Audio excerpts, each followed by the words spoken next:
Oh, goodness. Pain in the butt. Oh, goodness. Pain in the butt. Oh, goodness.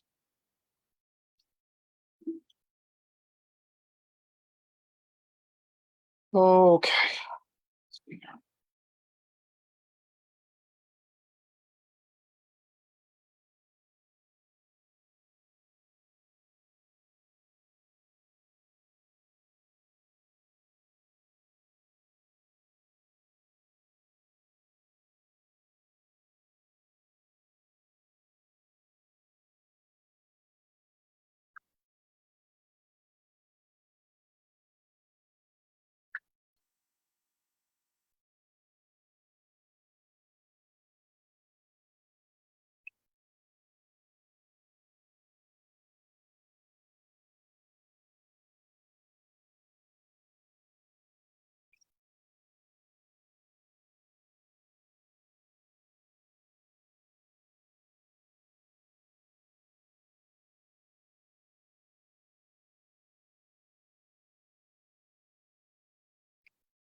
Yeah, young lady.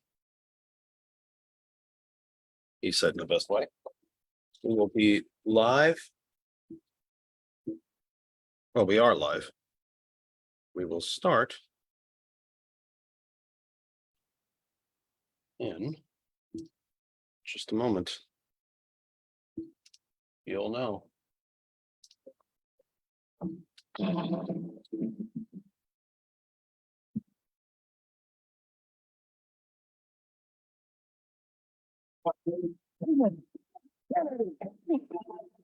Do you want a man for president who's seasoned through and through, but not so doggone seasoned that he won't try something new? A man who's old enough to know. Well, it's up to you, it's up to you, it's strictly up to you.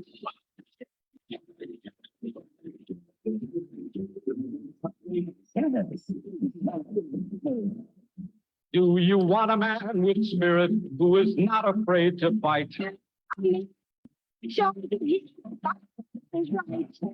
lost man who brings a job a fresh new point of view. Well, it's up to you, it's up to you, it's strictly up to you.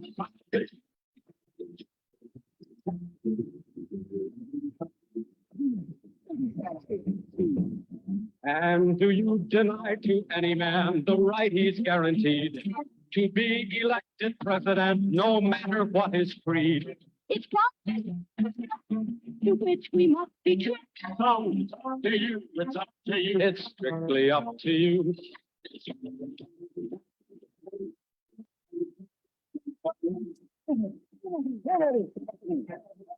Do you like a man who answers straight, a man who's always fair?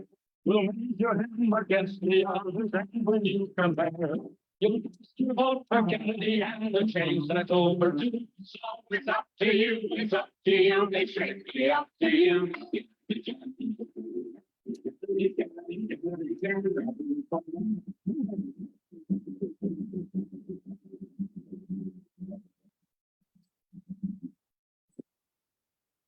Welcome, all of you from my humble second bedroom here in Bethlehem Landfill Township following Waste Management's purchase of our township council last cycle round. Now kind of like naming rights for a sports stadium. It's pretty exciting. You live in a corporate township. Still waiting for the lawsuit to come from the council that is owned by Waste Management. I'll let you know when I get it and I will show it to you. It'll be brilliant. That said, welcome from my humble second bedroom here in the Saucon Valley, part of the Lehigh Valley in the Commonwealth of Pennsylvania in these United States on this planet Earth. The only one we have, third rock from the sun in the Terran solar system, part of the Milky Way galaxy. This is the Kennedy Effect live with you for Thursday. We don't get to say that very much. For a Thursday, September 8th, 2020. It is 7:05 Eastern time. We plan to be with you till around 9 p.m. on a special live to talk to you about what happens when national politics hit home in a way that is not only disconcerting and frightening, but it is disconcerting and frightening, but it's also, we tend sometimes to not feel the force of things until they hit us right in our own homes, in our backyards, in our municipalities. And the white Christian nationalist movement has come home. And that is really what we're talking about with our guests for the first hour. Second hour of the program, Sergeant Mack will join me to break this down in a more raw way, as only he can do. But for the first hour of the program, we have two guests to talk about not only what is going on, but what is being done to stand against it. Let me, at the risk of being repetitive, let me give you the repeat version of the header of this program. If you see it on Facebook, you will see that I have written a cute little header to talk to you this way. And the show announcement, of course, borrowed these words as well. a small Lehigh County town of Nazareth, named for the biblical town of Nazareth, which still exists, conducted a campaign, if you will, not a political campaign in the way that we would normally talk about here on this program, but a campaign of, hope you're all sitting down and not shocked and dismayed by this word, but campaign of inclusion. Oh my God, a campaign of inclusion. And several of Nazareth's, I'm going to get tongue-tied on that a couple times in this next 2 hours. Several of Nazareth's small businesses were kind enough and willing to take part. Signs were very simple. You belong, you matter. And if I'm misquoting them, I'll get corrected in a couple minutes here. Very simple. That if you are living and breathing and in Nazareth, you count. You matter. You have a place. You are home. You are welcome. And then came the backlash from an extremely vocal, yet very small minority of people. We tend to think of these things, and we tend to think of our country. I posted an op-ed from the great Tom Hartman earlier in the week about media continues to post and propose these things as if we're somehow a 50-50 country. It's 50% Democratic and 50% Trumpers. It is not. It is not. This vocal yet proper minority of people in the Nazareth area are not 50% of the population. They are not 50% of the population of the country. They are not 50% of the population of Pennsylvania or Northampton County or Nazareth. They are simply louder and angrier. To be honest, probably richer. And they somehow seem to be completely thrown off their game by the word inclusion. And by the thought that if you are white, male, female, non-binary, gay, straight, married, single, a parent, not a parent, Asian, AAPI, African American, Hispanic, from Mars or Venus or from another galaxy, that you don't have a home in a place like Nazareth. At the end of the day, that's what this boils down to. That a small group of well-funded, overwhelmingly, and I will be corrected if I'm wrong, overwhelmingly, if not exclusively white folks, have decided, no, you don't have a home here if you're gay or black or any of the list of other things that the sign, a very simple sign, tells you. And so what did the businesses do? And oh, by the way, I mean, if you have a business, what would be smarter than to say, yeah, if you're willing to come through my door and spend some money, I'm happy to see you. So a sign like that, you belong and you matter and you're welcome, is common sense. But not for this group. So what did they decide to do? They threatened the businesses with boycott, with shutdown, or worse. And so we're going to talk about that for the first hour of the program. And then again, in the second hour, Sergeant Mack will be here and we will talk about this even further. For now, let me get through some of the business end of the program, if you will. It's a bit of a different program. We are not with you on there is no radio broadcast tonight. So if you are watching, because the schedule didn't allow me to be part of the radio stream. However, we have shared the program too. I will tell you, isn't it awesome when I like check stuff on my phone like live? It's really fun when I do it. It's highly entertaining because it takes me a tremendous amount of time to do it. I'm not sure why it does. We have shared the program to 1 105 places across the Facebook universe. After the program is completed, we will get it over to Twitter, YouTube, and LinkedIn, and Instagram. I think I'm still doing it Instagram. I remembered to do a TikTok promotional video like a pro. I actually remembered. Yep. If you see snow later, that will be why, because I remember to do a TikTok.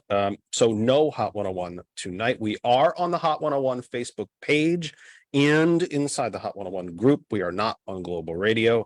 So if you're on Facebook and you're going to go out and drive around, think you're going to stream, well, I guess you should still stream us on mobile. Well, you know what I'm saying. You guys know what I'm saying. You get it. And of course, we are on the TCP network as well, our friends and family from TCP, the Cultured Professional. Remember that you can find us everywhere that we have shared the program this evening. We thank you. We thank you. We thank you. We thank you. I simply cannot thank you enough. The program survives on every single one of you individually, groups, pages, etc., etc., etc., that allow us to share to your space in the metaverse, and that you then take that and move it on and share it to the friends, family, other pages, other groups. We don't survive without it. So if you're watching right now, if you're listening right now, share the program. Please, please, please share it out there. Get it out there. And again, if you miss any of it live, George will awesomely change it over to YouTube, and you will be able to watch the entire program in its entirety after he converts it, and we will let you know when that happens. So it's Facebook Facebook and TCP for tonight. So let's get after it. Our guests are April Gabrielle Ferretti. Am I saying it correctly? No, it's not Gabrielle. Well, I think it's fancier that way, so take it. So you can just accept it. I think it's much more brilliant that way.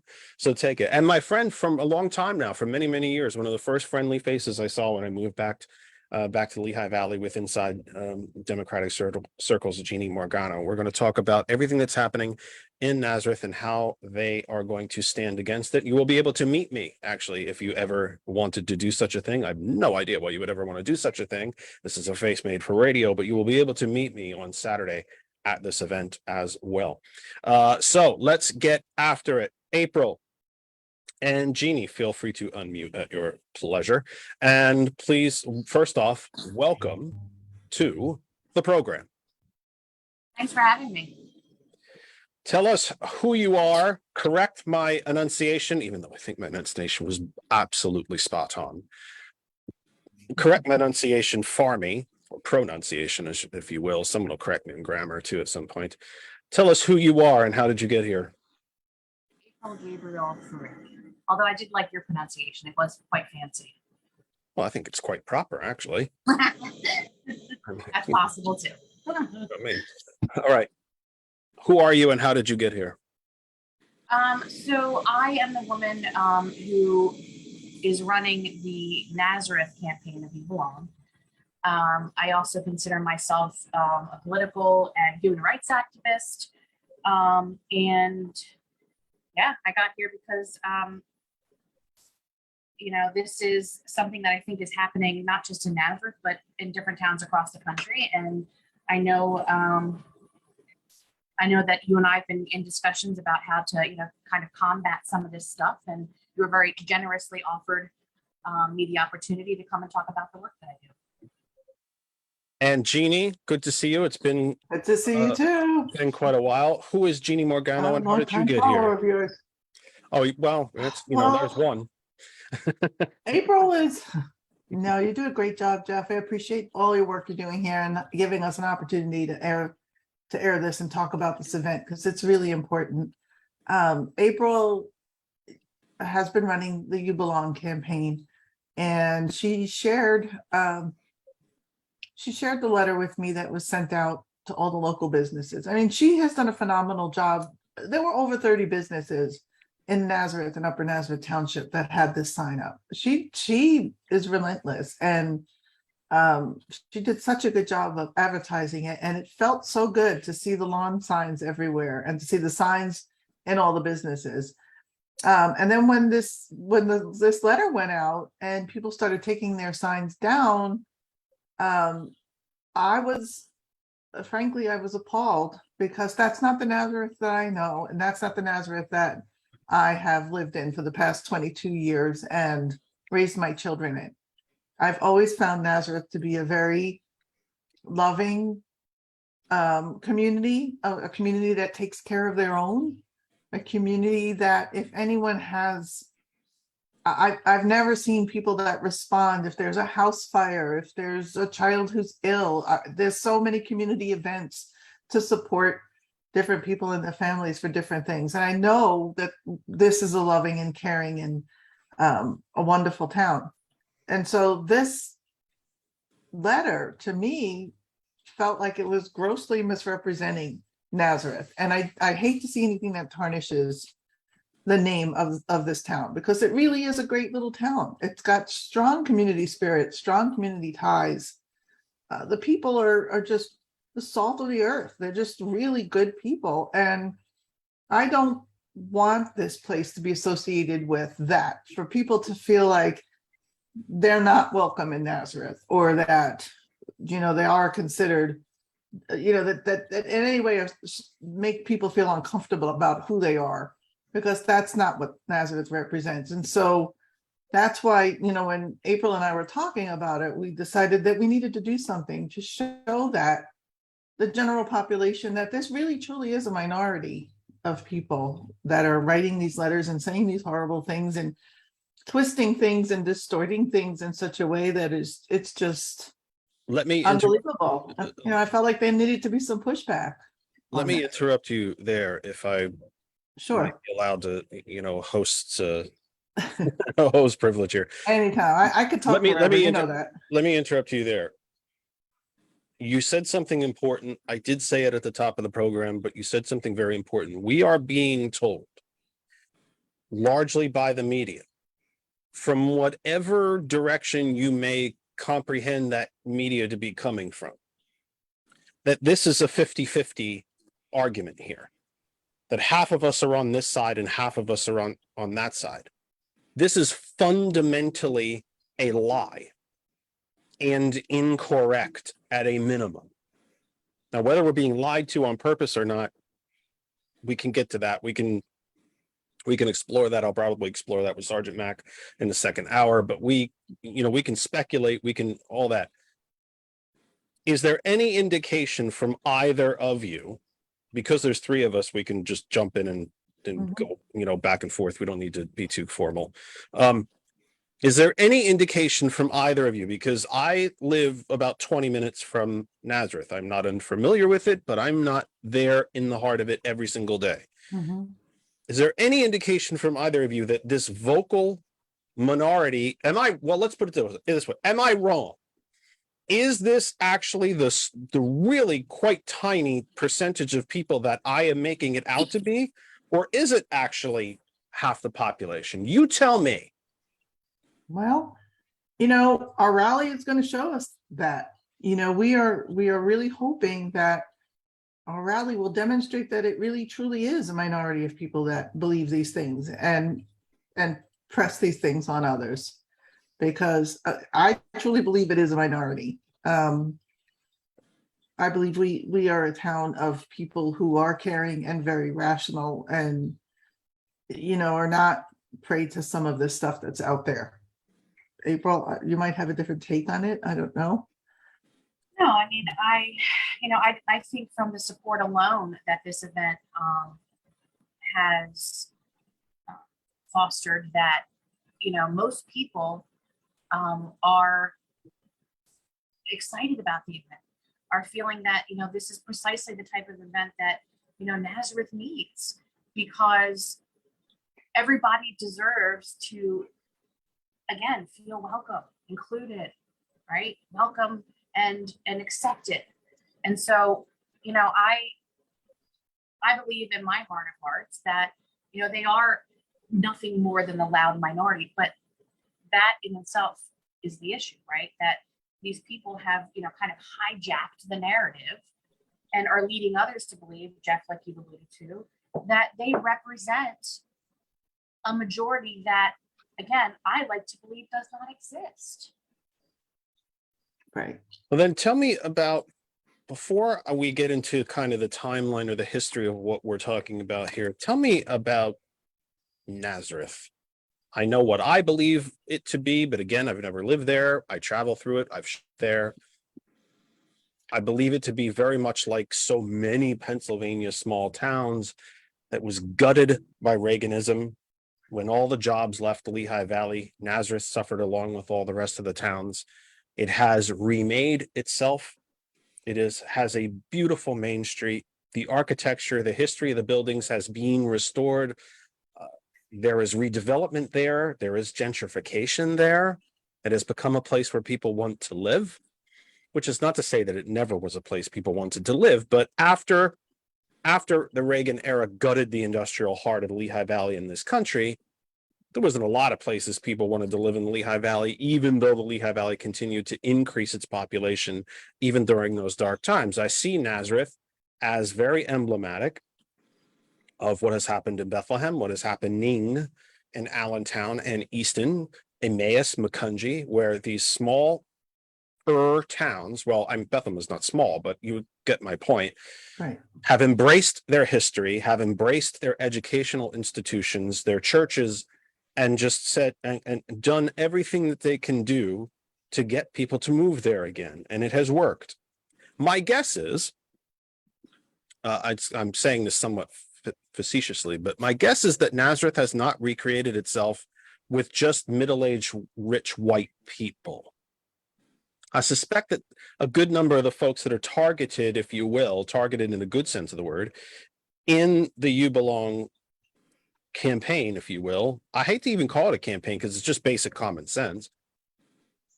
They helped the redevelopment of Nazareth as well. This isn't just a right-wing, wealthy, middle-aged, angry white group that saved Nazareth. So you tell me, either of you, tell me about Nazareth. Tell the folks around the world about Nazareth. I'm gonna let Jeannie speak to this one. Well, Jeannie's probably spent twice as long in Nazareth. I've lived in Nazareth 22 years, which doesn't even really make me a Nazarene because there are many families that have been here for generations. Nazareth has been a town that people come to and they stay and their kids stay, and it's intergenerational. It has seen a lot of changes over the last, I've been here 22 years, and I think the changes started around that time, even maybe a little bit before, because it has become a bedroom community. Lots of people live here that commute to jobs in New Jersey and New York and other places, which I think is true of a lot of the Lehigh Valley. So there has been a lot of growth in households. Lately, we've had lots of warehouse development in the Nazareth area, just as everyone in the Lehigh Valley. But the heart of Nazareth, the downtown Nazareth that has all these beautiful structures from before the Revolutionary War. Yep. It just is breathtakingly beautiful. And we have a gorgeous library, a historical library. We have a very, very strong sense of community. You have a parade in Nazareth and the whole town comes out. You have an event in Nazareth, the farmer's market. Everything is very well attended. There's a strong sense of community in this town. And, you know, there are people in this town that have lived, like I said, have lived here for generations. I feel like you don't really become a true Nazarene unless you have a grandmother that lives here, right? So that's my joke about Nazareth. But, you know, in the same sense, as you were saying, with things being gutted, a lot of those good union jobs are no longer here. Many people had good union jobs through the cement mills that dot the area. And that was true in Nazareth. It was a big cement producing state. And so area. So a lot of these, you know, it's the same across the country where you have people who grew up in a union household and their families were able to afford to buy homes here and raise their children here. And that's not always the case now with the loss of all those good paying union jobs. You have people there are some people that have been left behind, and it just doesn't causes anger across the country. I think some of that is seen here in Nazareth as well, you know, because the people that are moving here, you know, a lot of the people that grew up here can't afford the houses that are being built. I mean, the houses built in Nazareth are pretty expensive. And So you do have like that, there's that duality of the newcomers and people that are coming in and they're buying these huge houses, and the people that maybe have grown up here and the union jobs are in here, and maybe they can't afford to live where they grew up. So there's always that little bit of tension between the old and the new, and I think we see that across the Lehigh Valley and across the country as well. So I mean, I can understand that some people feel a little frustrated or a little left behind, or feel like they're not getting in on, the houses that are being here. They can't afford that. They're not getting the jobs. They're not being able to graduate high school and walk into these good paying jobs anymore. There's the warehouse jobs are making more money. They're paying higher, but it's still not the same thing. So we have that. I mean, we have a very highly rated school district. We're always in the top third of the state. Yep. When it comes to academics and things like that. But so that, to me, that's Nazareth. I raised my kids here and they all went to Nazareth schools and they all did very well. They all did very well in college. They're all professional women. And I credit that to the good school district of Nazareth. So it's a lot of really good things about living here. And yeah, that's my view of Nazareth. Has the pushback from this vocal minority, I would say small minority, but that's actually grammatically, it's actually redundant, but it's true. Does the pushback from this small minority, what did it tell either of you about Nazareth? Did it surprise you? Did you know that this element was out there? Did you think something as simple as everyone is welcome here would raise such a controversy? I was a little surprised by the vehemence of it, because I mean, there are Nazareth, like a lot of places across the country, was inundated with school board people with the whole mask mandate and people, and I think this group, they call themselves, what do they call themselves? Parents for Choice. They call themselves Parents for Choice, and I think they have mastered the art of what the right wing does so well, and they named themselves after something they do not believe. Well, their choice, their feeling though, the same way that Republicans name corporate tax cuts, right. Windfall for the People Act of, a whole handful of billionaires. Parents for Choice is actually no choice. Right. You and your small business, the same small business that these people would go to the Supreme Court for, to say that you don't have to make a wedding cake for a gay couple because it's your small business and you can do whatever you want in there, except that sign because I don't like it. Right. It's kind of a weird yeah. It's an alternate reality. It's not a weird. It is an alternate reality. Yeah. And so it's Christian fundamentalist fascism. It is Christian Sharia law in a borough named straight out of the Bible itself. Now we're going to take those Bibles and beat you over the head with them because we don't think you're interpreting it the way we want you to interpret it. Right. This has to be talked about. Yeah. This has to be talked about for what it really is. And I think part of the problem is that they've controlled the narrative for so long. There's a lot of, it's like you said, Jeff, where the media tries to present everything 50-50. And, they control a good part of the media, right? When you think about Fox News, Newsmax, OAN. Right here in the Lehigh Valley, they control a good chunk of. There's only two television outlets, and one of them. Yeah. So they do a really good job at getting organized, staying organized. Right. And they have an outsized voice, I think. And I think for too long, we who believe in kindness and who believe in inclusion, we kind of have not really stepped up and presented our side of it very well. And I think this really, for some reason, I was really upset about what went on with school boards, about people going in and demanding, masks be removed and not teaching things that they weren't teaching. And now they're, I don't know if it's happening in Nazareth, but there's groups all over the country trying to ban Oh, it books. absolutely is. And I can And speak all to that kinds of because I things have like that. children that are school age. That bothered me. But this kind of just was the straw that broke the camel's back, because I feel like we absolutely have to push back, because it felt like bullying. It felt like they were bullying these businesses. Do what we want or else. And I just felt like it really Well, that needed to sounds just respond. like choice, doesn't it? Do Exactly, what we yeah. say You or shouldn't else. have That that sounds like choice, right? Parents Yeah. for choice. Do Yeah. what we say or we'll shut you down. Right. Well, and The Jen, nice thing about you it, had though, the nice thing about it is that some businesses did take the sign down, and I can understand you don't want to upset any of your customers. I get that. But there are an awful lot of businesses that continue to have that sign up and continue to support the effort. Is there So, any indication that a sign that says for all intent and purpose, if you're breathing, you're welcome in this establishment? Is that bad for business? See, that's where I take issue, Jeff. When people talk about, I one of the business owners in town that I dealt with, okay, whose name and business will not be mentioned. I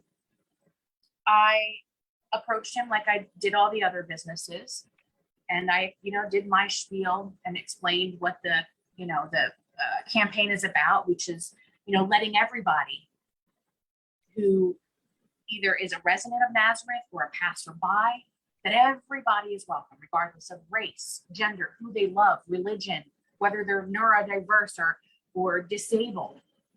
Let them know undoubtedly that they are welcome. Okay. And he very quickly moved me away from the service counter where we could speak more quietly. And he spoke very matter of fact and said, this message might be found offensive by some of my customers. And I just stood there for a moment and didn't say a word. And then I followed that up by saying, that's interesting. I said, so you believe that some of your customers would find a message of inclusivity offensive? And he stumbled over his words a little bit. And I said, well, I have to tell you, I said, that's a bit ironic, I think, given the propaganda behind you talking about don't tread on me. Okay. And so to your point, Jeff, why should, no, I don't understand why, anybody should have to feel threatened by welcoming people through their doors. Why they should have to worry about their livelihood because a few select people don't believe in a message of inclusivity and kindness. It's sad. Who would like to take me through the timeline of how this all sort of broke down? And because ladies, I think you're only with me to like 8 o'clock,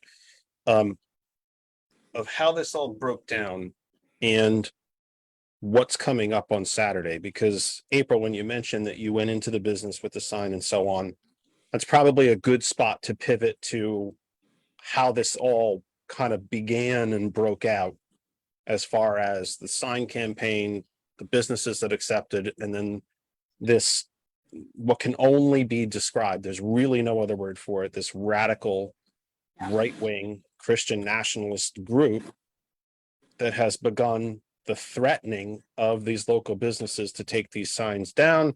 And of course, Saturday is going to be a rally in Nazareth to push back against this. So who wants to take me through relatively briefly? Again, I think it's 7:35, so you guys are leaving at the top of the hour, I think, if that's what you told me. So take me through that timeline of sign to business to so on and so on and so on, and go through. I can take the people through it because you've told me, but you're there on the ground. You tell me about the etymology of this. Well, Judy, I hope you don't mind me speaking to this. So, Jeff, I think that this began long before there were signs in town. Okay. And the sad reality of it is, the unfortunate reality of it is that people became a lot more emboldened, okay, after the election where Donald Trump was, well, elected into office as our president. They now had a platform for which they felt confident and comfortable speaking about their racist beliefs, okay, and coming at people with bigotry, okay. They now had a platform, all right. And so I think that this has been brewing for a long time, all right. I know personally, I've been battling these folks, these parents for choice, since the pandemic, when they were opposed to the vaccination, when they were ridiculing and taunting people that were, masking, okay, who have these conspiracy theories, okay? So this mess that we're currently dealing with started long before any sort of sign popped up in Nazareth, okay? They are just incredibly preoccupied with trans issues, who can use what bathroom. I mean, it's off the wall kind of stuff, all right? And so I knew that rhetoric and that group existed when I decided to accept somebody's offer for me to head up the campaign here in Nazareth, okay? And so I figured there would be pushback, but not for in a million years would I ever have imagined the type of abuse, the type of harassment, the type of lies and slander that I have received. And Jeannie's gotten a bit of it too. I'm more at the forefront and a bit more outspoken. But I never thought in a million years it would come to this. All right. And so, at first I was only marketing the signage to residents. I would post things on Facebook in different Nazareth groups. And, you would have similar folks making similar comments about, there's only two genders. I'm not okay with a trans woman playing women's sports, okay, and so on and so forth. Now, it's important for me to mention that the positive responses far outnumbered that. Okay, but again, and I think Jeannie made a very good point, we need to step it up in a big way. We need to start being vocal and remind these people that they do not control the narrative. We need to take their power and step up. Well, and that's exactly why, right. And that's exactly why this event, I think, is necessary. Yeah. Because, after that letter was sent, I thought, no, absolutely not. And I had been thinking, how can I respond to this in a way that will, create some meaningful change and send a message.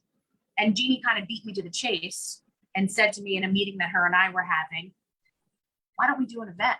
And I thought, yep, let's do it. And so that's how this event came about, to let these businesses know that we stand in solidarity with them, that we let the people in our community who have been marginalized or face adversity know that we have their back, that we stand with them as well. And that this group does not speak for the majority of Nazareth.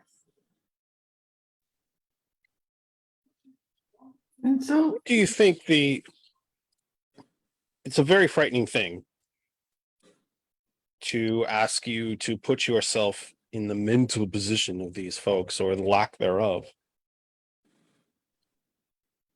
What do you believe? Let me put it a different way. What is the public reasoning for their opposition to such a fundamentally Christian and simple message of you belong, you are welcome here, and you matter? well, according to the letter, because the signs have rainbow colors on them, In addition to the message, No, in addition to also having various shades of brown and tan and, the ally flag. Right. And because of that, they twisted it into the whole like grooming and all of those things that they've been throwing out there at school boards against, anti-LGBTQ community, and it Pedophilia. basing it on some article from some unknown source that you would never. There was one article that said some kind of conspiracy theory, and that's what they based this whole 4-page letter on. So, it's not who we are. That's very loud and clear. That's the message that I hope to bring out in this event, is that this is who we are. We are the people, we in Nazareth are the people that have reached out and cared for other community members, regardless of their physical appearance, race, physical condition, whether they're LGBTQ. I mean, that has not even been a factor in many of the things that has happened in the community over the years. I mean, we have a large food bank and a very large garden that is grown just for the food bank. We have churches that throw lunches. There's so many things that people in Nazareth do. But so this message of hatred and intolerance, that's not who we are. So the goal of this rally, So what is it that you think they fear? Fear I itself. think I think that Well they fear said. the other. They fear something different. They fear that their town is maybe changing from the way it was when they grew up. That the population that is moving into Nazareth doesn't necessarily look like them. Or live like them. Or live I like think them. it's fear of the unknown. And I it's think fear that, of the unknown. there's a But lot do you of. think it's a fear? Do you think it's a fear that is? It is natural for all of us to have fear of the unknown. I mean, Right. fear of the unknown.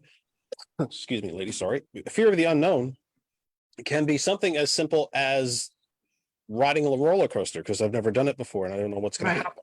It can be Right. something very simple as that. It can be.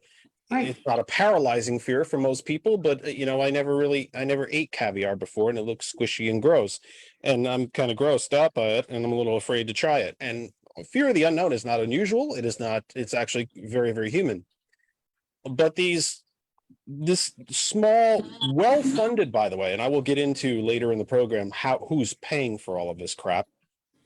They are very well funded by by quote unquote conservative money looking to destroy public education, basically infinite amount of money, Right. billions of dollars being spent to end public education in this country is who's But financing it. But if I can interject, Jeff, that's what gives me the feeling that this is not a grassroots movement from the ground up, and it's not a large base of support for these kinds of ways of thinking.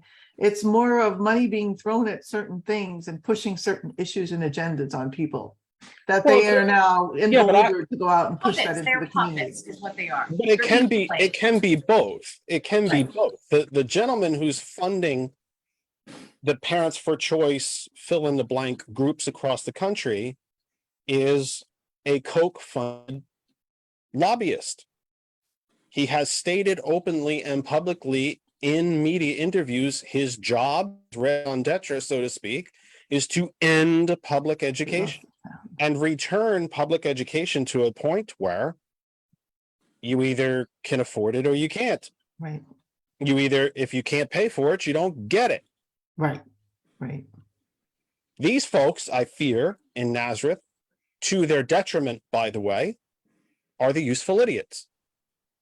Because they probably haven't done any of the research to know any of that. And by the way, we did the research here I should say Kristen did the research here in this house. It took her a whopping 10 or 15 minutes to really follow the rabbit trail down to what this guy's really about.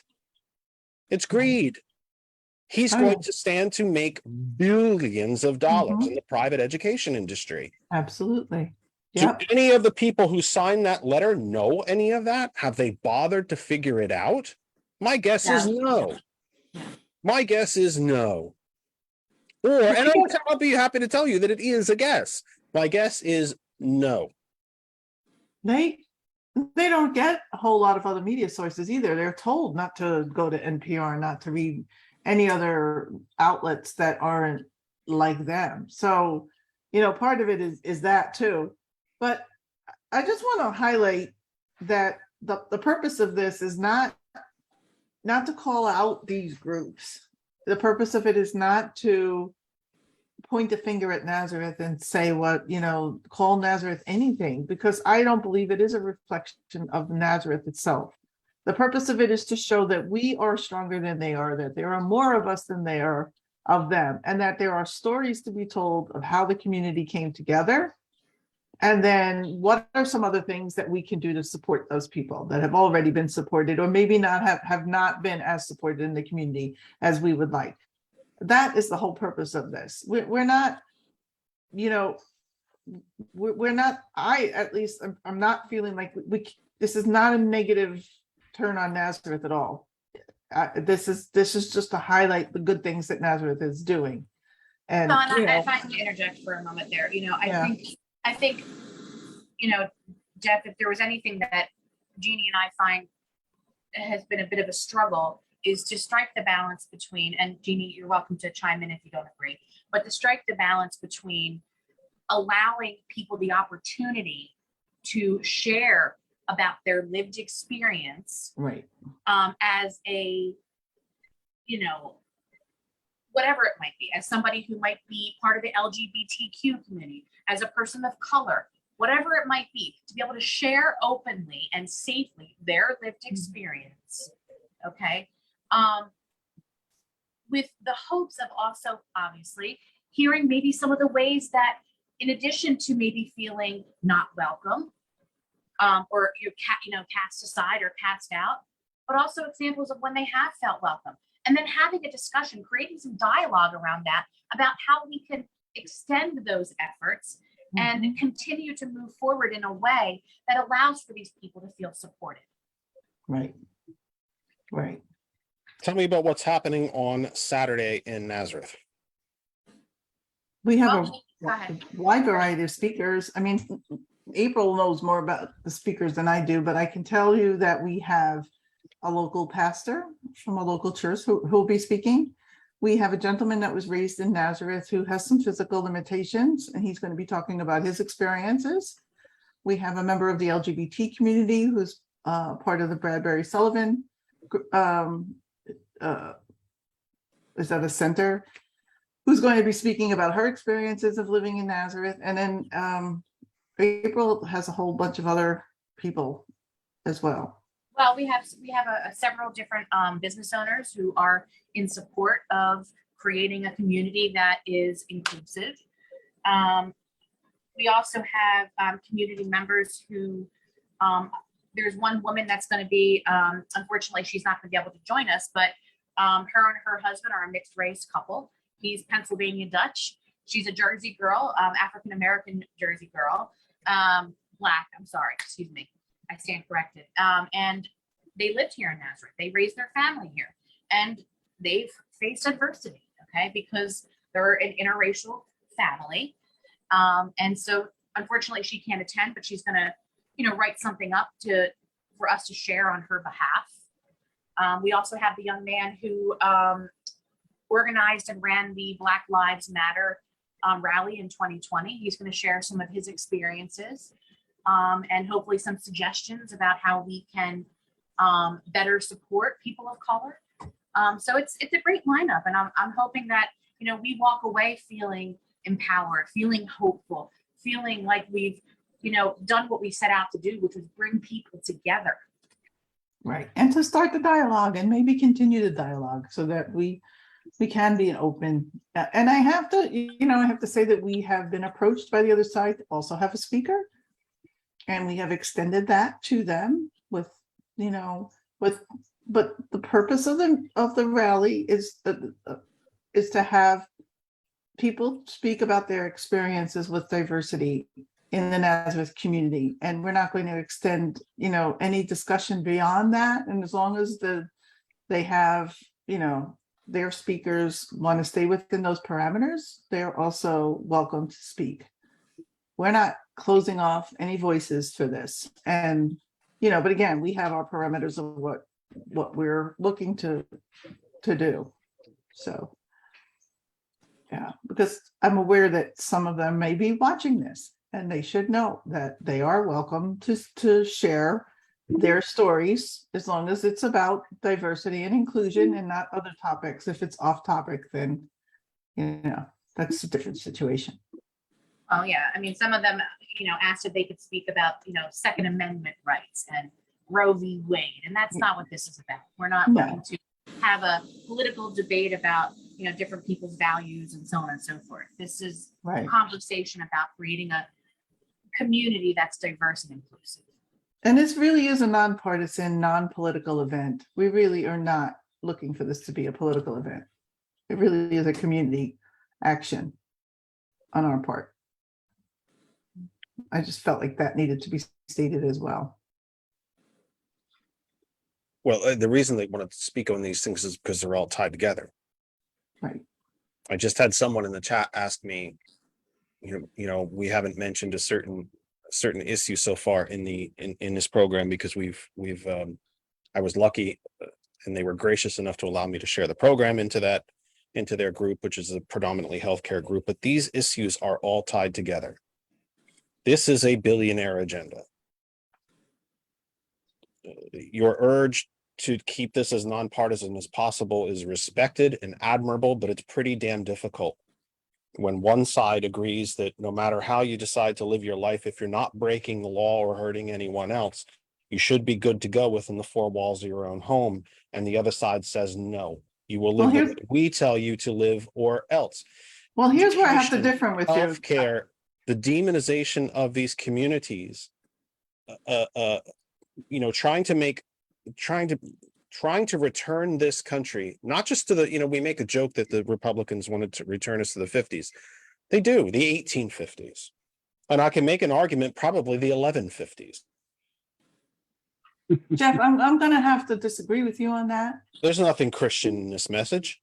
No, I'm going to have to disagree with you on that because I don't think I watched Biden's speech the other night and I totally agree with him that we're not talking about the Republican parties and we're not talking about Republicans. We're talking about the MAGA people. What we're talking about, there are plenty of Republicans in Nazareth that are very reasonable, supportive of this movement. I mean, I've had conversations on the I hope phone they show up Saturday. with all kinds of people that that I know they're Republicans and they hate this more than we do. This is a very small fringe group of the Republican Party. This is not the Republican Party. This is the loud voice in the Republican Party, but it is not representative of most of the Republicans in this country or in this town of Nazareth. And I'm gonna comment on that as well. I don't know how anybody in their right mind can refer to themselves as Republicans given the current climate. So I'm a bit conflicted with that. Yeah, I don't think we should paint them with a broad brush. I agree, but considering some people will say, "How could you be a Democrat?" Well, hold on now. Let me finish. So, given the representation that they currently have and the atmosphere that has been created by said folks, I don't quite get how people can stand behind the Republican Party. I don't get it. I just don't get it. I hope that those remaining self-identified Republicans that consider this group to be way out there and that consider this group to not share their values and not represent Nazareth or Northampton County or the Lehigh Valley or Pennsylvania or the country. I hope they all show up on Saturday. I would love to meet them, shake hands with them, and hug it out. Let's talk about the economy. Yes. Let's talk about corporate tax rates. Let's talk about hell. Let's talk about immigration. Let's talk about the environment. Let's talk about tariffs and import taxes and rebuilding industry here in this country. There was a time in this country where Republicans and Democrats believed that the end point We agreed where the end point was. We just disagreed on how to get there, but we all wanted to get to the same place. I hope I meet 500 people like that on Saturday. I'm simply not holding my breath, but But we're not, I hope to goodness I meet every single one of them. I and we're hope not I going to do. get there, Jeff or April, if we demonize an entire group of people. If we look at this, just like they do the same thing. I mean, you talk to some people and they're like, how could anybody be a Democrat? It doesn't do anybody any good to demonize an entire group for what a small subset of that group is doing. And Well, I that's truly the believe thing. it is a small subset of that group. I just think the moderate Republicans that make up the vast majority of the Republican Party are just like us, where they don't want to cause a fuss. They've let the other side control the what am I thinking? Narrative. The narrative as much as we have. They've been, like you have a small group of Republicans like Charlie Dent and some of these others that have come out in favor of Democrats and are against their own party on a lot of these issues. But there aren't enough of them speaking up, just like there aren't enough. Like, we have to be willing to talk to each other. And if this rally does anything, it's going to help us to realize that we do have all of this stuff in common, and we need to talk more to each other and stop putting each other in that, and stop doing it with a broad brush and putting everybody in the same box, because it's not. I have friends who are Republicans. I have neighbors that are Republicans. I work with people that are Republicans, and there's no way would they agree with any of this stuff. And I They're hope just they not the all vocal group. They're just not vocal. Just like we have a lot of Democrats that are not vocal. I hope they all show up Saturday. Maybe this will start that. Maybe more people will be vocal. Maybe more people will be emboldened Well, to it's, speak you up. know, I kind of likened it sometimes to, that kid on the playground getting bullied, right? And the people that are beating the kid up and the people that are standing on the, the sidelines eating their bologna sandwiches while the kid's getting beat up, they're just as much to blame as the people that are, doing the bullying. And so Absolutely. I just, it's so, there's so many layers, Jeannie, to your point. And you're right. Is it fair to group everybody under the same umbrella? No, but then No. speak up, stand up. Right. But Bring again, like I talent said, into the we have a lot of conversation. Democrats that aren't speaking up either. We have a lot of Democrats that aren't speaking up. Most people don't want to speak up. Most people just want to get through their day. Most people don't want to put up this fight or put themselves out there. And we should be encouraging more people to talk, and you're not going to do that if you demonize a whole group of people, because all you're going to do is cause more. They're just going to reject the entire message. If you demonize people, they're just going to, they're not going to be like, oh, she doesn't like it, I'm going to change. No, they're just going to reject the entire message. And that would be a disaster. And that is not what this is about. And that is not what we're trying to do. So I do hope, like Jeff, that they show up, and they show up in numbers, and that, this starts something. Maybe this will have a ripple effect somehow or another to improve the conversation. Because we haven't had conversations, right, Jeff? We really haven't had conversations with the other side. Well, no, first off, Yeah. I've invited more Republicans on this program than I can count. And And if they don't show up, I can't talk to them. Exactly. And I can talk into the wind, and I can talk about, for as much as we do on this program, talking about history. Again, that is the history of these two parties, that we always wanted to end up at the same place. Right. We just disagreed on how to get there. Right. And like you said, those billionaires are putting a lot of money to keep us fighting against each other, aren't they? Well, if we're all looking at the shiny object, that we can't feel their hands in our pockets. Right. Exactly. And at the end of the day, and I did comment to someone who was watching, and I'm thrilled that they're watching, and I'm even more happy that they allowed our program to be part of their little corner of the Facebook universe.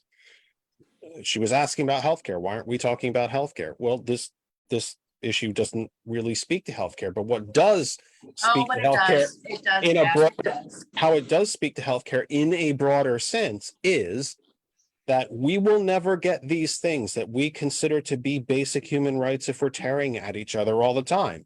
Thank And you. as Senator Absolutely. Sanders as Senator Sanders has told us repeatedly, we've crossed a Rubicon in this country back during the George W. Bush administration, where all of the Republican tax cuts, by the way, the income tax cuts alone, he tried to say, since the Reagan era have totaled over $55 trillion. to the top 1%.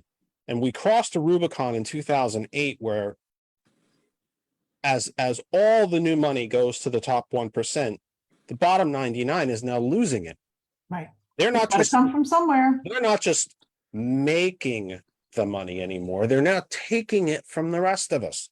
So who are the real takers? That can't continue if we're ripping each other apart. This group that has literally supposedly these free market capitalist, you know, anti-socialist, quote unquote, self-identified Republicans were so parents for choice. We love choice so much that you cannot put a simple message in your window. We will destroy your business Right. if you do so, because we believe in choice in the free market so much. When does this get called? Crazy. When do we start to call this exactly what it is? I agree. I pray. I agree. Absolutely. I pray. Yeah, kids, he used the word intentionally. I pray against these self-identified religious folks who are nothing other than religious bigots at this point. It is Christian Sharia law. I pray against these bigots, that the folks who still consider themselves Republicans and conservatives will show up Saturday. Let's hug it out. Yep. And I'm not Absolutely. exaggerating. Let's hug it out. You believe in more school vouchers? I don't. Let's sit down, break bread, and talk about it. You don't believe in single payer? I believe in a national health care service. Let's break bread and sit down and talk about it. Because here's what I think we do believe in. Jeannie, I hope you're right. I'm saddened that I don't think you are, at least not to the extent that you believe, but I hope to God you are. I want to be wrong about this. I very much want to be wrong. That hundreds of people will come and say, I don't agree with you about this and this and this and this and this, but here's what I do agree. My neighbors are welcome in this community. And that is a start. And that is a place where we can start deeper Absolutely. conversations about, we think your child deserves an excellent public education. We believe you deserve healthcare. We believe you deserve, as the Commonwealth Constitution says, clean air, water, and land. We may not agree on how to get there, but we believe you deserve these things, that we deserve these things as a community. This small, well-funded, very well-funded group, sorry, if they don't like the title, tough. You're being used. You're being used by billionaire donors who have realized that they can profit tens, if not hundreds of billions by ending, not just changing, ending the public education system in this country. That is the funder. That's the chief funder of Parents for Choice. Yeah. And we have to stop being bought into this foolishness. Right. As we mentioned earlier in the program, Republicans are excellent at naming everything they do as the exact opposite of what they mean. A tax cut is not the American people's wealth plan. It's a tax cut for corporations and billionaires. Parents for Choice, no, it's our choice or nobody's. That's not choice. Well, and they're being exploited. I mean, that's really what the word is, right? It's Right. exploitation. Right. Absolutely. Tell So everyone let's hope again, this starts something. We'll see. tell everyone again about, give everybody the details, please, especially if you're local or you want to make the drive, if you're close enough here to Lehigh Valley, if you're in Jersey, the Poconos, the Philadelphia area, if you consider this important and you want to make a drive to this event, and by the way, see the beautiful town of Nazareth and go visit these businesses and support them. Please tell everybody the details again, how they can find details online, et cetera, et cetera, et cetera, about the event that's happening Saturday. Ladies, whoever wants to do that, I'll let April please do that. So you can find us on Facebook at Nazareth Together. We are going to be at the Nazareth Borough Park at the small pavilion closest to the baseball fields. The event is from 3 p.m. till 5 p.m. And, it's not just exclusive to Nazareth. If you believe in the values of inclusivity and building communities that are diverse and accepting and welcoming, come on out. We'd love to have you.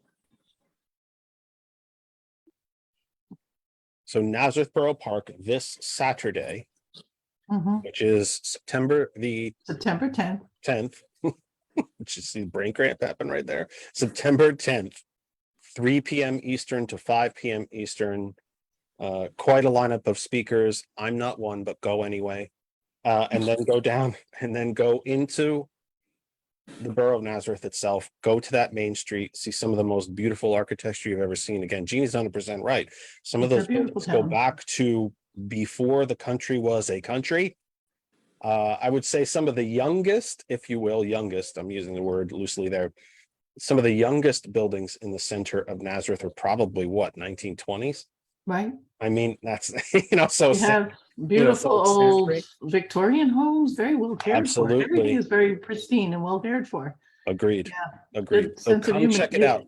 If pride. you're not, as April mentioned, if you are not local to Nazareth, but it's a drivable distance for you and you want to make that drive and you feel that these values are your values, then please come and support this event, And again, I think this is very important. Truly, I do. Whether you arrive early for the event or you stay after, go into the center of Nazareth, find the businesses that still have their signs in the windows and support them.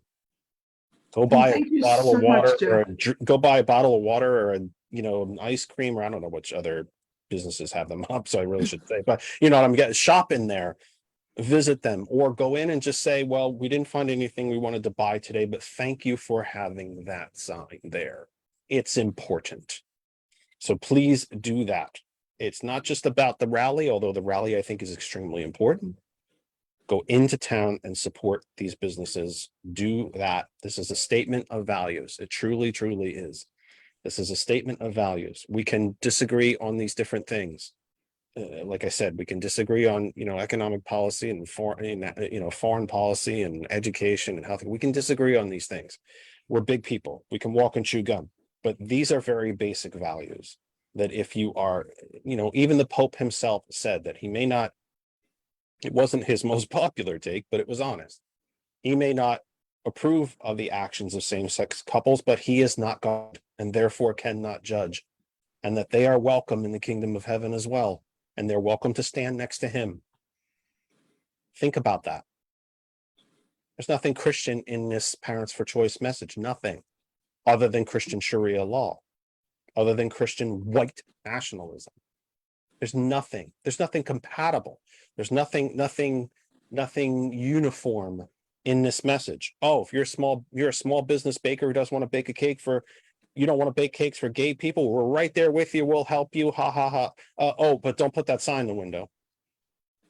Those two messages don't work together. They're fundamentally incompatible. They're hypocritical. When this country is facing all of the challenges that it is facing,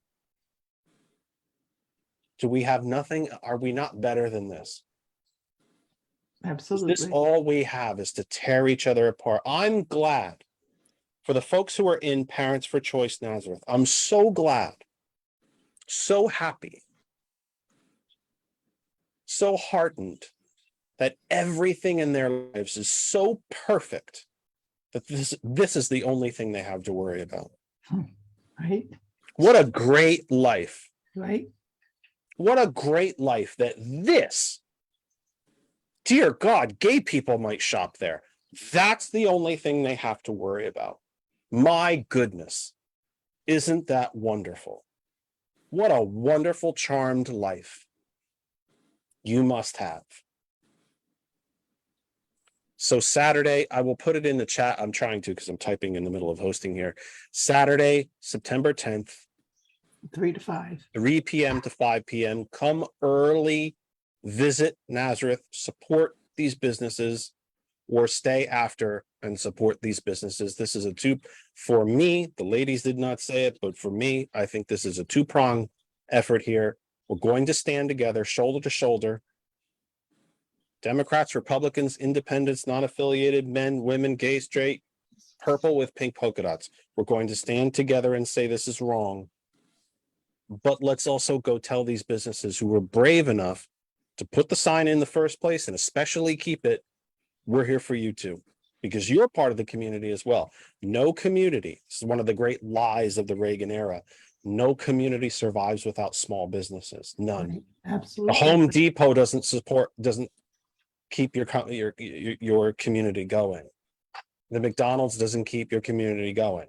It's the local pizza place on the corner. It's the local hardware store. Yep. Not the big boxes, not the national chains. They don't sustain communities. People do. Small businesses do. These small businesses deserve your support. And they deserve to hear the message. If they've got that sign in the window, they already believe it, but they deserve to hear the message from you too. We agree with you. We believe in the message that's in that window. Is there anything else, ladies? I was told that you guys had to go at 8. It's almost 8:15. Yeah.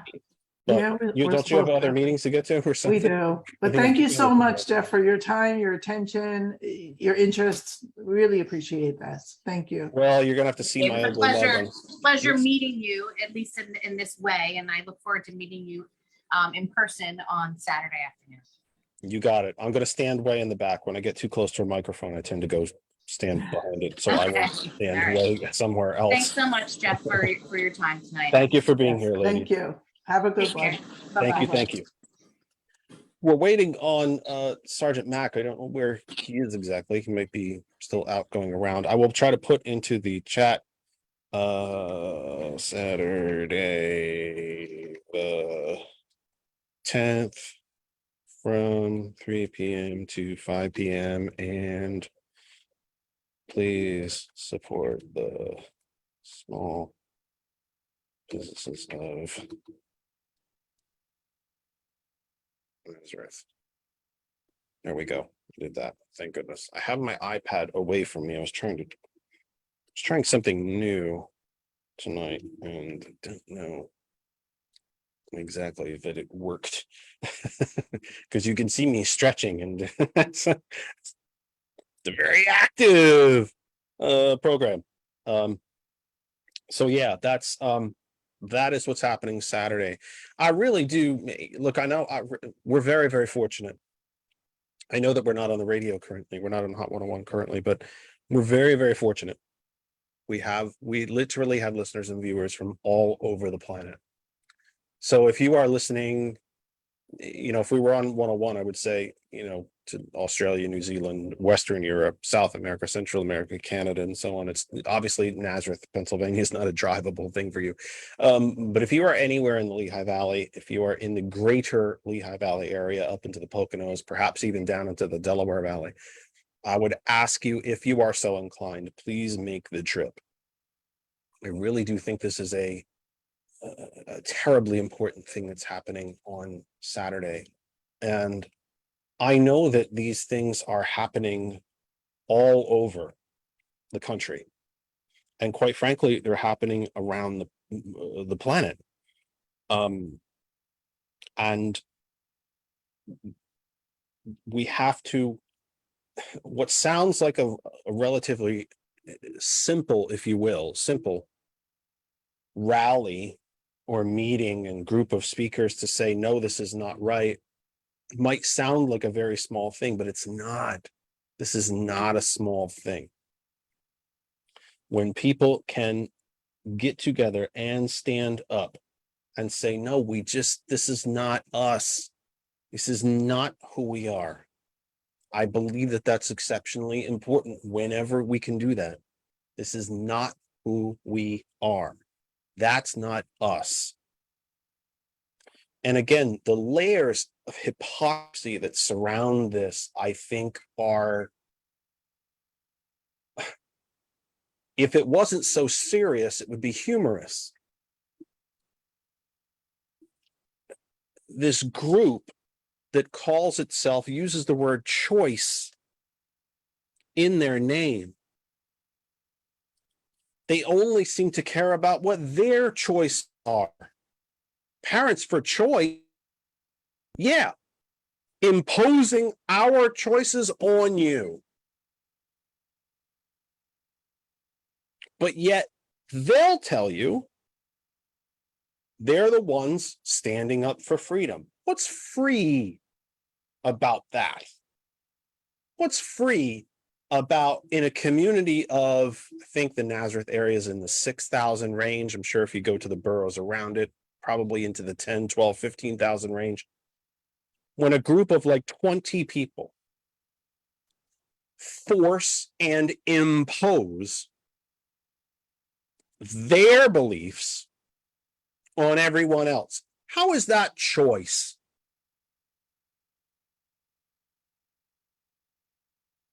And they're doing it in every facet of society.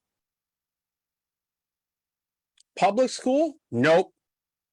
I'm not paying for that. We want to take that choice away from you. We want schools to be for profit. If you can't pay for it, you don't get it. Women's bodily autonomy? Choice to do what you want with your own body? Nope. We'll tell you what to do with your body. You can't have that choice. Choice not to work for $7.25 an hour, but actually want more? Nope. We'll take that choice from you too. Choice about whom to marry? Nope. We'll take that choice from you too.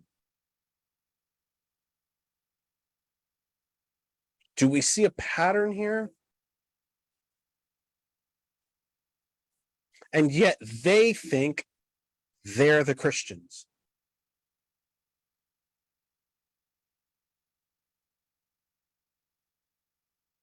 At the same time, they would attack any other faith because it's not Christian. You want to be Muslim? You want to be a Sikh? You want to be a Buddhist? Nope. We're taking that choice away from you as well. You are either a Christian, and oh, by the way, our definition of Christianity, or we hate you, or you're not welcome here. That's the truth of what's happening here. That's the truth.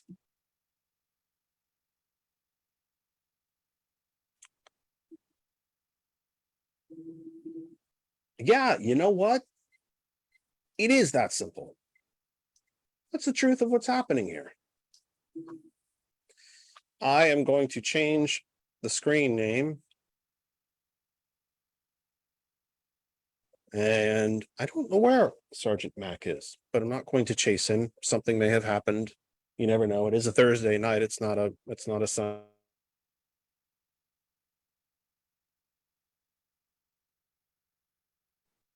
Feel free to give us a shout. If Sergeant Mack doesn't show up, we'll probably end up somewhere around 8:30 unless a lot of you decide to call in. You are welcome to do so. 267-227-9189. I very much hope that you will make the trip and come to this event. I was out today handing out some a press advisory and having some flyers for the event. The businesses in Easton that I shared the flyer to were, as soon as I described to them, and I'm talking like the Cliff Notes version, they said, absolutely, you hang that up right there, and we hope to go. The owners of the businesses were hoping to go themselves. So, yeah, I mean, and I do think Jeannie's right. I think we're both right, to be fair. There are probably way more people who believe and agree that this is the wrong thing, but it doesn't mean anything if they don't stand up and help us. I hope to God, I hope I meet 1,000. I hope I meet 10,000 self-identified Republicans on Saturday who say, I can't stand your show. And I just don't like how you think about this and this and this and this. But this thing where we tell our friends and neighbors that they're not welcome here, this is wrong. Well, I agree with you. I hope I meet you all. I hope I meet every damn one of you. Because we're not that different. We're not that different. But here's where I'm going to bring a little bit of controversy, and I'm glad that ladies weren't here for this.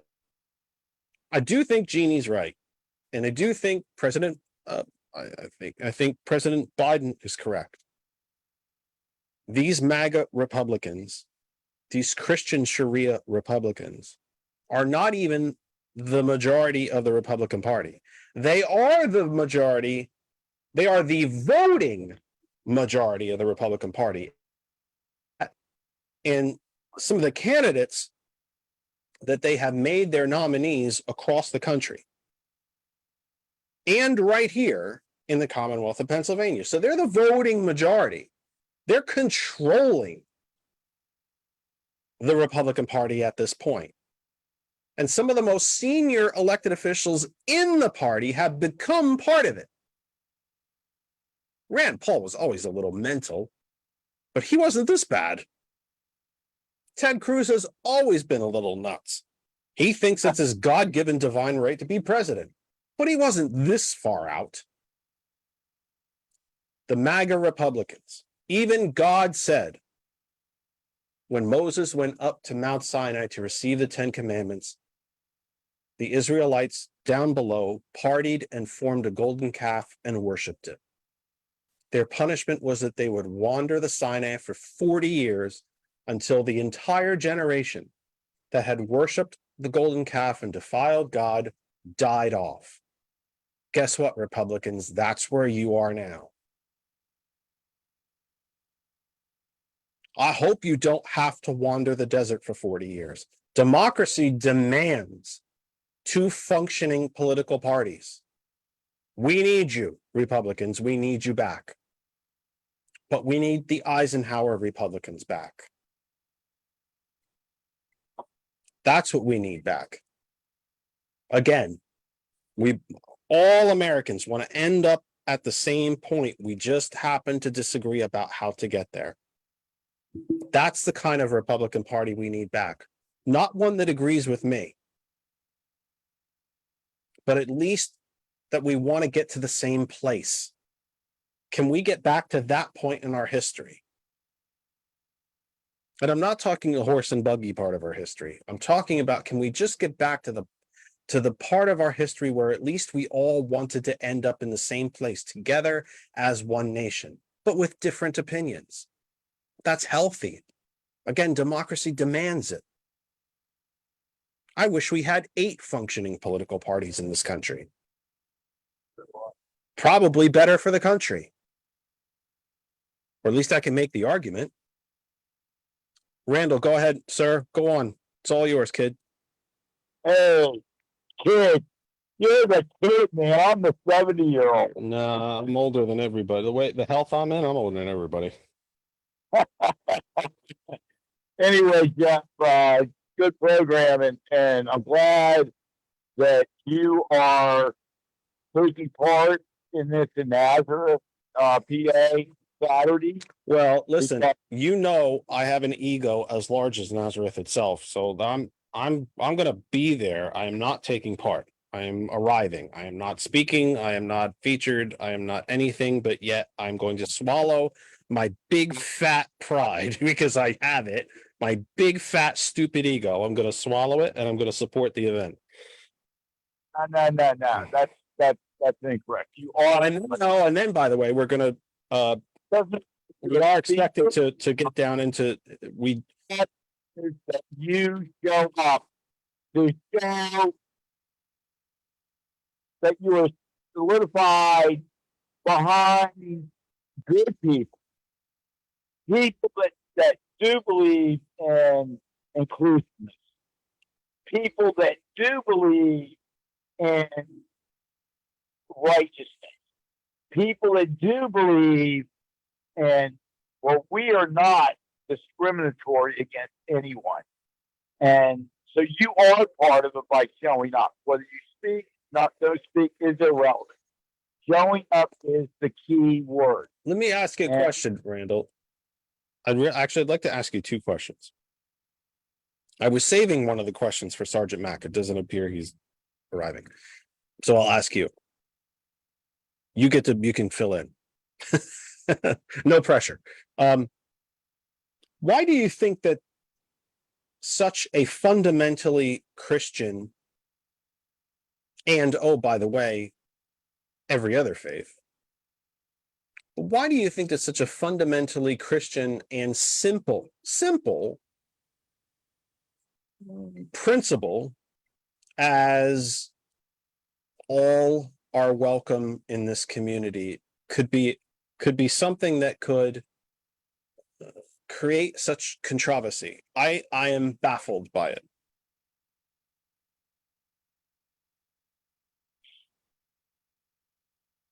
What do you go ahead? What do you Go ahead. think? Go ahead. There must be a hell of a delay. Tell me what you think. Why do you think that a simple principle of that all are welcome in this community is such a so controversial? Well, it absolutely should not be controversial. Number one, it's the 21st century, and we, as the American people, looking at our full history and seeing how we have progressed by freeing slaves. Well, first freeing indentured people, and then freeing slaves, and then expanding the right to vote. In the 19th century, late 19th century. First thing to expand the right to vote, U.S. senators are appointed by the governor and legislature. No, they're elected now, and go up the list. And then 1921, when the constitutional amendment was done that women were allowed to vote. Hey, we're moving up, and it went forward until and it began under Reagan. Him looking for his base, in the 70s. I would say it started with Nixon and the Southern strategy, and it also began with the war on drugs, because Haldeman himself it was Haldeman, I'm pretty sure, is quoted as saying we could not arrest people for being black, we could not arrest students for being students, but we could arrest them for doing drugs. So we did. And under Tricky Dick's administration, they also did something. We only have so much federal money to go after drugs. And so through the 60s and into the early 70s, college, high school kids are doing up drugs. They're doing marijuana. They're doing LSD. They're doing amphetamines. They're doing meth. And the protests are getting friggin' wild across the nation for years and years. And then in 1972, the spring of 1972, the two brothers that had their chemical engineering degrees in California that produced 99% of the clinically pure LSD were busted and sent for decades to federal prison. And what happened? What happened in the late spring and fall of 1972? The country was flooded with quaaludes, pharmaceutical quaaludes, flooded. There was no protest after the summer of 72 against the war, against anything. The population, my age group, yours a little younger, the population was sedated. Yeah, it was Selma from Brave New World. That's a conspiracy theory of Randall. That's the reality of history. It's just the way you said it. I'm not laughing at you. I swear to God. It's just the way you said it. It's the way you said it that struck me really funny. I'm sorry. Trust me. I swear to God, I'm not. It just the way that came out. Sometimes you there he is. Sometimes you hear Sometimes you hear a joke that isn't funny, but it's not really funny, but the way it's delivered is kind of funny. So that really struck me. Randall, let me talk to the big man here. Thank you for being. I'm gonna let you get it. Talk to Sergeant Mac. You got it. Thanks, Randall. And brother, Sergeant Mac, there in Missouri. I'm in Love you. Kansas City. I Oh, love thank you. you. God Appreciate that. bless you, Mac. God bless you, Jeff. Good night, brother. I'll talk to you guys on Sunday. Welcome, my friend. Hey, brother, how you doing, man? Oh, it is, it's a night. It's a Thursday. Yeah, that's what I keep telling. That's what people keep telling me. I don't believe it, so it's sad. Like, oh, what day is it? It's a Thursday. Randall will be happy to know that Sergeant Mack has been kind enough to try to assist me in getting some candidates from his area onto the program. As you well know, folks, that I have offered airtime to candidates anywhere in the United States, state or federal level, from any party at all. Shocker, no Republicans have taken me up on it yet, but they are welcome here. Let's have a conversation. You probably won't that get has not happened as of yet, but so we will be having some candidates from the Oregon area. Oh, yes. Later in the year. We're hoping for some Missouri candidates, and the feelers are out to probably double-digit different numbers of states. It's just a matter of whether they take it, they take advantage of it or not. So, sir, for the quick hour, I want to ask you a very I guess you would say it's a controversial question, Okay. but I think it's something that I haven't heard anyone talk about. Okay. And when I say that, I mean it. Like, I've not heard any TV psychiatrists, psychologists, guests on other radio programs, the MSNBCs and CNN, or what's left of CNN of the world. I've heard no one discuss this. Why do you suppose? All right, so we were talking about, I gave you a little bit of background of what's happening in this, in our small town up here, and I will be at that rally. Yes. That's the plan. Assuming I feel well enough, I'll be at that rally. But immediately this group, Parents for Choice, by the businesses putting these signs in the window, simple message: you are welcome here, you matter, you belong. But because the words are in rainbow colors, different shades of brown, the pink and blue, immediately this group attacks the businesses and tries to warn, quote unquote, warn the businesses that the Together movement is actually about the grooming of children to be sex objects. Here's my semi-controversial question. Why is it that everything that these Christian, overwhelmingly, but not exclusively, overwhelmingly white Christian Sharia law nationalists, that everything that they don't agree with immediately leads to child pedophilia and grooming? You want to send your kid to a public school? You want to try to shut down? We need profit schools in this country, not public schools. Oh, you must want to groom children. Well, I think gay people should be allowed to shop in my shop. Well, you must be grooming children.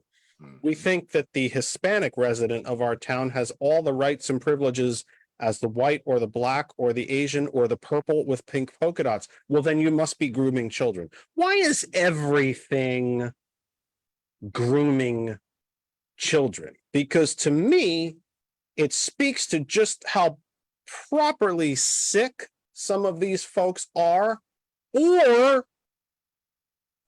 the shiny object that we need to distract and divide has gotten so damn shiny, the usual stuff doesn't work anymore. College kids smoking dope, avoiding the draft, as we talk about in the, the set, as Randall reminds us, from the 70s, or a national healthcare system, or the daily outrage, which is actually a Goebbels tactic.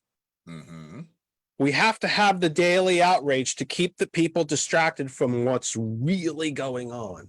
Exactly. Has the daily outrage now gotten so there's no room left on the pier to go before we fall into the ocean, that we're now at child trafficking? Mhm. Or is there something deeper that if you just oppose tax cut for corporations, then you're somehow a pedophile? And why aren't we asking this question, by the way? I think I'll be honest with you, Jeff. And this is something that I have struggled with because I mean, have you thought about, do you understand what I'm asking? Have you thought about this? exactly. And this is where the struggle comes in. So with the escalator trip of our former president, the narrative in America changed. The narrative in America changed. Whereas racism was very covert, racism was a incident here, incident there. We film it, we don't film it, things of that nature. It became very overt because of people's ability to feel like, okay, if the leader of the free world can say this, so can I. And what has happened is we have managed to coarsen every single conversation, every wedge issue that's a part of the culture wars. We have now found that there is absolutely no bottom anymore. Whereas people were very content with sitting in their pews in church on Sunday and say that homosexuals are going to hell. Now you can go to a homosexual's face and not only say that they're going to hell, but call them a groomer, because there is no longer any limits. Don't we almost long for the for the good old days where folks like you and I could be considered simple socialists? Yes. But now we're just, We're- what do you mean you don't want the Koch brothers to get another 10 billion in tax cuts? You must be a groomer. Exactly. It's really, it's disturbingly fascinating to me. The only thing that disturbs me, and I'll be dead ass honest with you, the only thing that disturbs me is the speed. You got to understand something. Americans, You mean how quickly we get from how quickly we got to where we are right now. Yeah. Americans, we have always been given this idea that we are the greatest country on earth. The only thing you have to do to be a member of the greatest country on earth is your mom and your dad had sex in the back of a Honda in some part of Pennsylvania or some part of Oregon or some part of Missouri during the 90s. You're born, boom, you are part of the greatest country on earth, greatest country that God has ever put on earth. Now, we have been the richest. We do have the largest nuclear stockpiles. We do have the largest military on earth, but what we do not have is I can make an argument we're not the richest anymore. Well, and exactly. But the other two things that you meant, yes. Yeah. But what we have never had is responsibilities. And when you tell someone on a nearly constant basis of how great they are simply by standing on the North American shore, not Canada, not Mexico, the stuff in the middle. Right. No, greatness ends at the border. Exactly. You become acclimated and desensitized to it. So the reason the culture wars were exactly what they were is it was one side that had morality and our feelings and another side that had facts. So when you say abortion kills a child, but the other side says no, a woman has more rights to do with her body whatever she wants. In the past, it was okay, agree to disagree. I ain't gotta like it, you ain't gotta like it. When I tell people Donald Trump has changed the very DNA of this country, this is what I'm talking about. Because You did not used to tell people they were groomers. You caught them. It was never a secret. You knew who the pedophiles were. And that was a bridge too far on both sides. You never seen liberals call conservatives child groomers. You never saw conservatives call liberals groomers. You never saw that because decorum says you dislike somebody because of their political ideology. You do not dislike them as human beings. And then America elected its really ugly, really racist, really sexist, really homophobic, xenophobic, prideful ego as president of the United States. And when Donald John Trump, he didn't even kick the door in. This is the sad part. Donald Trump didn't kick the door in. Oh, he just invited. He nudged it. He nudged it. I could argue he was invited, unfortunately. Well, I mean, exactly. That's the thing. He was invited to nudge it. Mhm. Speed is what shocks me. How quickly we descended. Yes. And the thing How is, quickly we were willing to tear ourselves apart. How Mhm. willing we were to, there were things even Nixon wouldn't do. There's a famous story that Roger Ailes went to Nixon. So I have this idea, we're going to call it GOP TV. It was his very first idea for Fox News. Yep. Or what became Fox News. He wanted the Republican Party to bankroll it, and he wanted Nixon to bankroll it because Nixon was, taking sacksfuls and briefcases full of cash from, there's this famous story of him taking $1 million in a briefcase from the dairy industry as long as he would help them break unions. Mhm. So Ailes, who was Nixon's communications chief in the 68 campaign, went to Nixon and said, I have this idea, GOP TV. It's on this new thing called cable. And we can 24/7 blast our message out to the country. And even Nixon said, no, Mhm. that's a bridge too far. Yep. That's not what news is in this country. We have a fairness doctrine. We have a Telecommunications Act.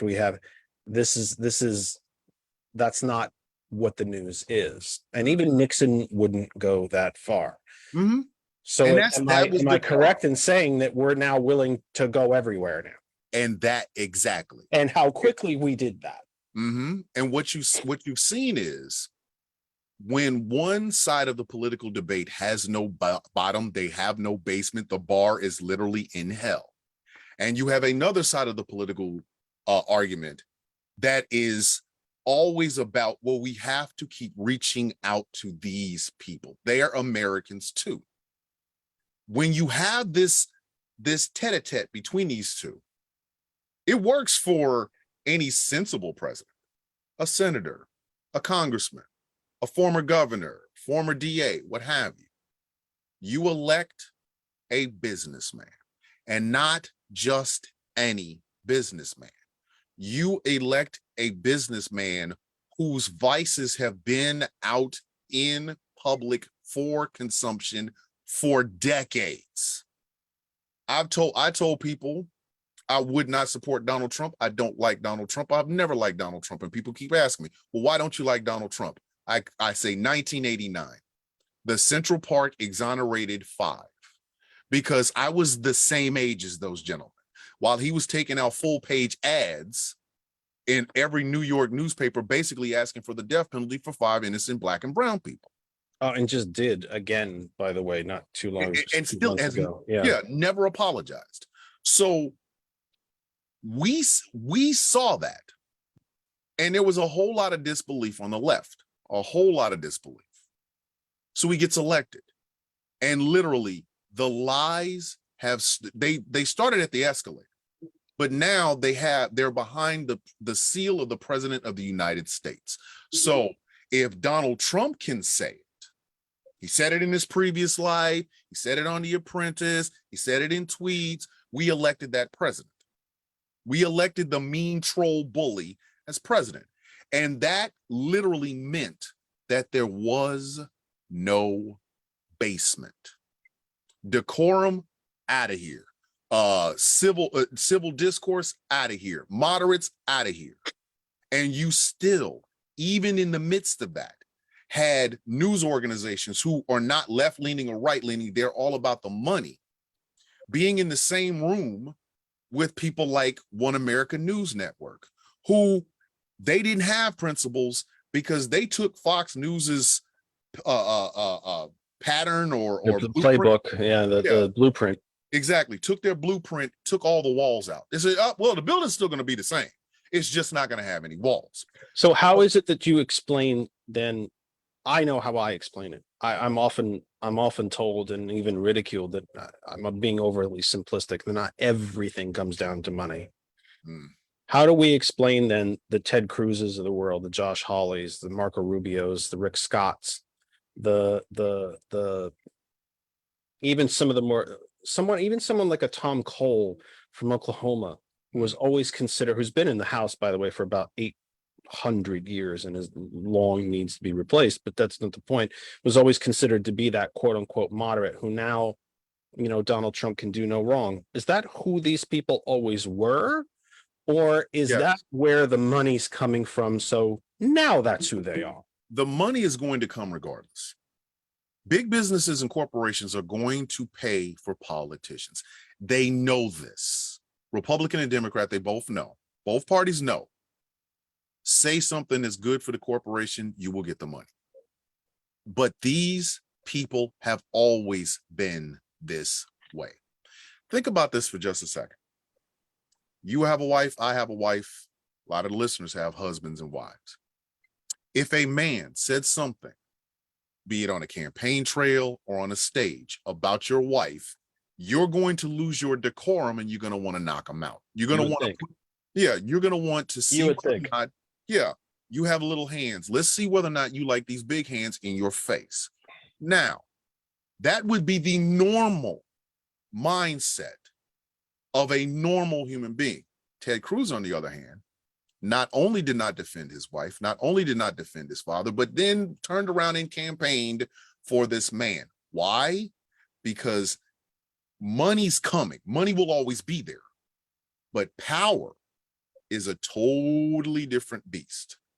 You get more money with power than you get more power with money. There's a dichotomy in that. Mm-hmm. So the Ted Cruzes of the world, they have always been slimy human beings. Josh Hawley has, and this is the sad thing. Josh Hawley was mentored by Jack Danforth. He is a legend. Yes, he in is. the state of Missouri. Jack Danforth is a legend in the state of Missouri. So he is the quintessential, or was the quintessential. You correct me. I mean, you're there, but my recollection of him from following politics since I was, I don't know, born, is that he was the quintessential. He was the quintessential Eisenhower Republican. He was all too willing to fall into Nixon and Reaganism, but I don't think the current state of Republicanism would even welcome a man like John Danforth. No, it was a trifecta. You had Nancy Castlebaum, Bob Dole, and John Danforth. They were the Missouri Kansas three. And they held themselves as Eisenhower Republicans and later Reagan Republicans. These people, they were I'm going to vigorously fight with you on the Senate floor. I am vigorously going to fight your ideas on the Senate floor. And then afterwards, I'm going to go have a drink with you. Josh Hawley was mentored by John Danforth. And John Danforth, and I think it was in the Kansas City Star, if I'm not mistaken, even said he doesn't know who Josh Hawley is. That's his mentor. So at some point, and like I said, you have to look at where, if the American body politic is a living, breathing thing, we elected a cancer. It started off small. I mean, nobody really thought it would turn into cancer. Then it got worse. It got worse and it got worse. And there was always somebody, usually Fox News, who was trying to tell you, take this holistic medicine, or, have you tried getting more sleep? Even though the cancer is making you sick on a day-to-day basis. So then I think my question might be the same though. And I think I do understand that you've tried to answer it, but maybe I'm not getting it. I'm not always so smart. So what if we use Josh Hawley as the prima facie example here? What came first? The Hawley that we know today or the money? Josh Hawley would not be. Did he metastasize from what Danforth told him because he realized he could get rich? Or did he get rich and the rich said, here's your new script? The rich is not going to do anything to mess up money. Josh Hawley would have been a totally different type of senator. He would have had to have adhered to being a Danforth type senator had Hillary Clinton been elected. Money comes with power. Josh Hawley might have wanted to run in 2020 against Hillary Clinton. That would have been his ambition. I'm going to be the Republican version of Barack Obama had Hillary Clinton won. However, that power is what got him. He changed from a Danforth Republican to what he is right now, not because the money was there, because again, the money is always going to be there. He changed because he saw that he could get away with it. He saw that there were no more rules. The rules of decorum, the rules of bipartisanship, the rules of polite debates. And I can be angry at home, but when I come on the Senate floor, I have these things that I have to follow. Whereas Ted Cruz is slimy, Josh Hawley is ambitious. And like I said, money is going to be in politics, whether we want it to be or not. I would love to have a day where my $5 and corporations $500 are literally, I get the exact same access that they do. Right. It might not happen, but Josh Hawley saw the crowds. If speech is free and equal, then money can't be speech because exactly money is not free and equal. Yeah. Josh Hawley saw the crowds. Josh Hawley. Why is Mr. Hawley, I believe, went to Yale? I think so. And Mr. Cruz did go to Harvard, as did Mr. Rubio.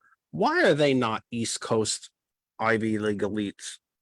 Because they crap on East Coast Ivy League elites. Think about this for just a second. John Kennedy down in Louisiana, Harvard graduate. If you look at his earlier campaign when he first started, actually, if you've ever watched videos of him, and you can find them on YouTube, folks, watch some early videos of the John Kennedy from Louisiana, and you have to say it that way too, because his connection to John Kennedy doesn't exist. It does not.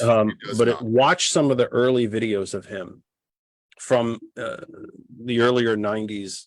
And I think there's some that even go back to the 80s because he's not a young man, where he has no accent whatsoever. None. This folksy down Louisiana swamp, down home. I'm just a good old country lawyer. I don't know, the joke that Joe Scarborough uses all the time. I'm just a small town country lawyer. I don't know about these big fancy things. And where he was a prosecutor and would stand and do press conferences about the things that prosecutors do. He's got no accent whatsoever. None. He has ramped up the corn pone every year since he's been absolutely in the Senate. And then again, power will have you acting a fool. Power will have you telling people with 6th grade education, 7th grade education, GED, dropout, what have you, that you're just like them, even though you can go to your house and look at a plaque with your diploma, with your bachelor's or master's degree from Harvard or Yale or Stanford, but you got to corn pone it up for the rubes. That is what changed Josh Hawley. While you attack yes exactly where you came from. This is what we were discussing earlier this is what we were discussing earlier in the program, which I don't think enough people pay attention to be fair, which I do not say as a slight to people in any way. I just think they don't pay attention. They don't pay attention to it. They don't put the two and two together. This group here that is quite literally threatening the livelihoods of business owners in the small borough of Nazareth is called Parents for Choice. Except whose choice is it? Mm-hmm. Moms for Liberty. You don't who's have the liberty? choice to put that sign in that window that tells that everyone's welcome, because that's not our choice. So now you don't have a choice. You Mhm. do have a choice if you don't want to bake a cake for a gay couple, but if you put the sign in the window, that's not your choice. Do you It's remember not when your choice if you want to. It's no longer your choice if you live next to a Muslim? a couple with a trans kid, or a Muslim, or a Sikh, or a Hindu, Yep. or a Buddhist, because we don't want them here. That's our choice. Yeah, but you don't get to do that. Do you don't remember? get to impose your choices on us. This goes back to the founding of the country. It goes back to the debate about whether to allow Massachusetts to become a state, Mm-hmm. because it was a Christian theological Yep. entity. It was exceptionally repressive. And there Do were you- actual debates on whether Massachusetts was going to be allowed to be a state. How do we always seem to get suckered? I mentioned to the ladies before you came on, it's the same thing as the 2017 Trump, Paul Ryan, McConnell corporate tax cut was like, I forget the exact name of it, but it was something, it was like the American Prosperity Act or some crap like that, except that 85% of all of it went to corporations at the top 1%. You didn't get a tax cut. I didn't get a tax cut. My withholding table got changed. So I Mhm. could bring home $1.50 more a week, but at the end of the year when I did my taxes, I owed $2,000 more. Yes. Taxes went up. They went up. But we called it. It was something, I have the name wrong. Somebody can Google it and look at it. It's It possible. was the like Prosperity Act or whatever. It has the American opposite of what it actually is. Of course. Do you remember not when they first started doing, and I'm calling it what it was back then, the drag queens reading hours? Yeah, we had them here in the Valley. Yeah, they had one. Yeah, They had one right outside the base that I was stationed in Kansas. They had one right outside of the base in Georgia. They literally, it was a chance for people to bring their kids in, and these beautiful drag performers would come in and read, and the kids got into it because the drag performers would perform and kids loved it, and kids wanted to read, and everything was great. We just had, and I think it was in Texas, and this is the saddest aspect of this, they had to have armed people guarding these drag performers reading to children. We have had incidences where red MAGA hat wearing human beings will go to a drag person reading books to kids event and threaten to shoot them and harm them. But again, and the kids inside, they'll just blow up the entire library. We did have that here in the Valley, and forgive me, folks, I'm forgetting. I want to say Allentown did it, but I could very well have that wrong. But I'm pretty sure it was that, and it was interesting because local media did send people to interview the parents and the kids. And the library, by the way, saw a spike in activity. More people were coming to the library, which is every single week. This event grew, more and more people attended it. So they asked the parents and asked the children, what did you think of the person reading the story to you? And all the children said was, I think it's really cool. They read books really fun and they make it fun. And what do you think of the way they're dressed? It's a cool costume. And they don't see anything more than that. And the parents, why did you bring your children here today? because they wanted to see the folks in cool costumes and because they enjoy not just the story, but the way these are performers, but the way they read the story, it's dramatic and they change voices and they, they're the They motions act and out. They have like they, yeah. music. And the children, it's if that's what I need to do to get my kid to read, I'm all in. Yes. But I mean, again, some of these things are so simple. It's what we did was, while Donald Trump was changing the DNA of the country, business went on as business always goes on. The tax cuts happened, but they were sold to the rubes as a benefit to them. Now, that's not unusual. That happens all the time. Bill Clinton did it. Bill Clinton tried to sell this 150,000 cops, 150,000 cops on the street as safe streets. What he didn't sell was the fact that they were going into black and brown communities and beating the crap out of these people. So that happens all the time. Bush did it.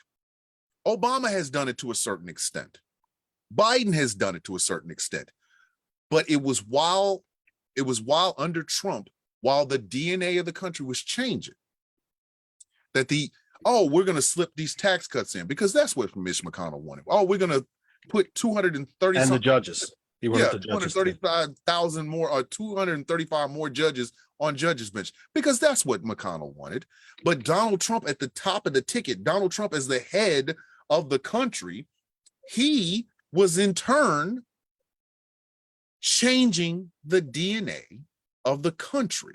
So it didn't matter that Amazon or GE or Jeff Bezos or Elon Musk were getting these permanent tax cuts to these people, because they were too busy fighting against Antifa or BLM, which they swore up and down was burning down thousands of cities and millions of homeless people because BLM came through and had a protest.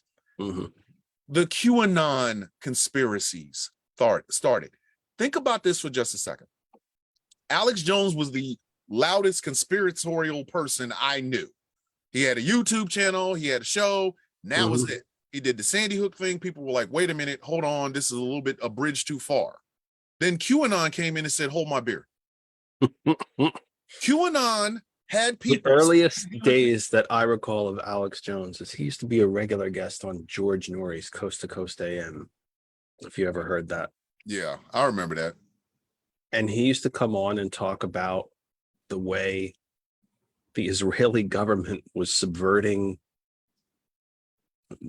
He would actually talk about the way the Israeli government was spying on the United States, which they do, the way they were using US aid money to hold down their Palestinian neighbors and even infiltrate into Jordan and things like that. And then he just kept moving. And that's why I think this chicken and egg argument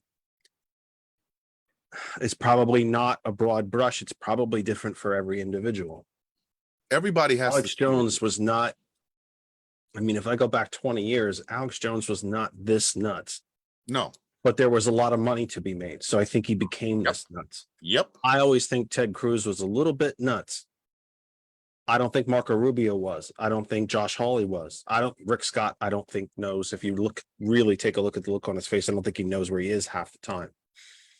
But that said, I think the money and the power, they are interchangeable and they are completely interconnected. But I don't think some of these people, Louis Gohmert is mental. Louis Gohmert's and always he's been mental for 50 years. Yes. But his nuttiness, the country finally got to a point where his nuttiness was acceptable in Congress. When compared Marjorie to Taylor Greene, Marjorie Taylor Greene, yes. There's no other era where a high school dropout with a husband who beats up other people, kids, and her could be elected to Congress. There's no other time, none than this one. You're right. Trump kicked down and opened the door. Randall mentions in the chat before you and I finish, because it's 8:00 where you are, but it's 9:00 here, and I haven't eaten dinner.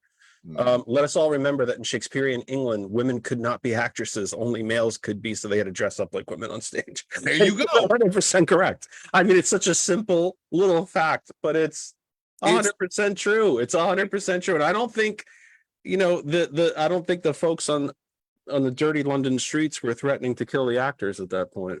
No, and the thing is, the reason I say the speed shocked me is because Americans have always had the potential to have this happen. You Mhm. put a demagogue on an ideologue, you put a demagogue in the White House, you have the potential to do this. And the crazy thing is, as much as I love Bernie Sanders, Bernie Sanders, as You do much as love I Barry love, Sanders, I though. do love Barry though. As much as I love Bernie, It's funny. his supporters almost breached that themselves. Because I understand we're not going to get a raging liberal progressive candidate for president. I get that. I understand it. It pains me. You mean but as a nominee? yeah, as a nominee. We're not going to get it because, and I know this because I was in a meeting last night where I heard, you know, you don't want to associate with people that are too far left. I get that.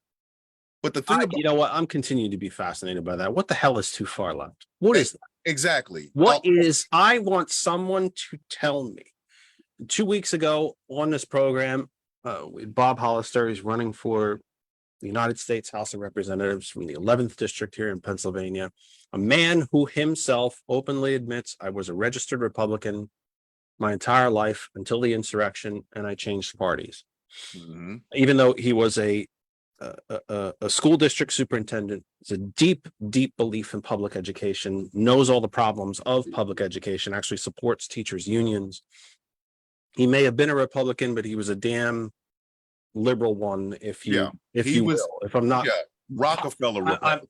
I'm piling up terms here like they're going out of style, but if he was a Republican, he was a damn liberal one. There not much in my discussion with him made me think he was ever one in the first place, but he mentioned that phrase too. And I asked him, and to be fair, he couldn't answer it. What in the hell is too far left? Because I hear this about Bernie Sanders still, and Elizabeth Warren still, and AOC. Pramila Jayapal, and Ayanna Pressley, and AOC, and Mark Cory Bush, Bush. Jeff Merkley, Sheldon Whitehouse, Sherrod Brown. I can keep going. They're too far left. What the hell is too far left? What is too far left? Because we had a social democratic president in this country, was elected 4 times. Mhm. He was so damn popular, the Republicans had to change the Constitution to make sure it never happened again. Mhm. Everything that Bernie Sanders and Elizabeth Warren, especially those two, have advocated as policy positions, nothing other than the New Deal. We've done this before. But you know what though, and this is what I mean by we have a party, Democratic Party, that is perfectly happy with continuing to reach out to people who will cut their arms off with machetes. They have no problem with this whatsoever. They have lost. I believe that too. Yeah, they have lost. Yeah, I believe that too. I think I've mentioned this to you before. I think I have, and if not, you're going to get to hear it all over again. Even, these folks love to use the Bible. They love to wrap themselves in the Bible. Mhm. Even God said that the generation of Israelites that blasphemed him and worshiped the golden calf while Moses was up on the Sinai getting it, you'll have to wander the desert for 40 years until that generation passes before you can pass into the promised land. Yeah, I don't wish death on anyone but because it's coming to me, and it comes to all of us, and it's welcome. It's pretty much welcome here whenever you're ready. But are we at a point where that say it's only 30% of Republicans? I think it might be larger.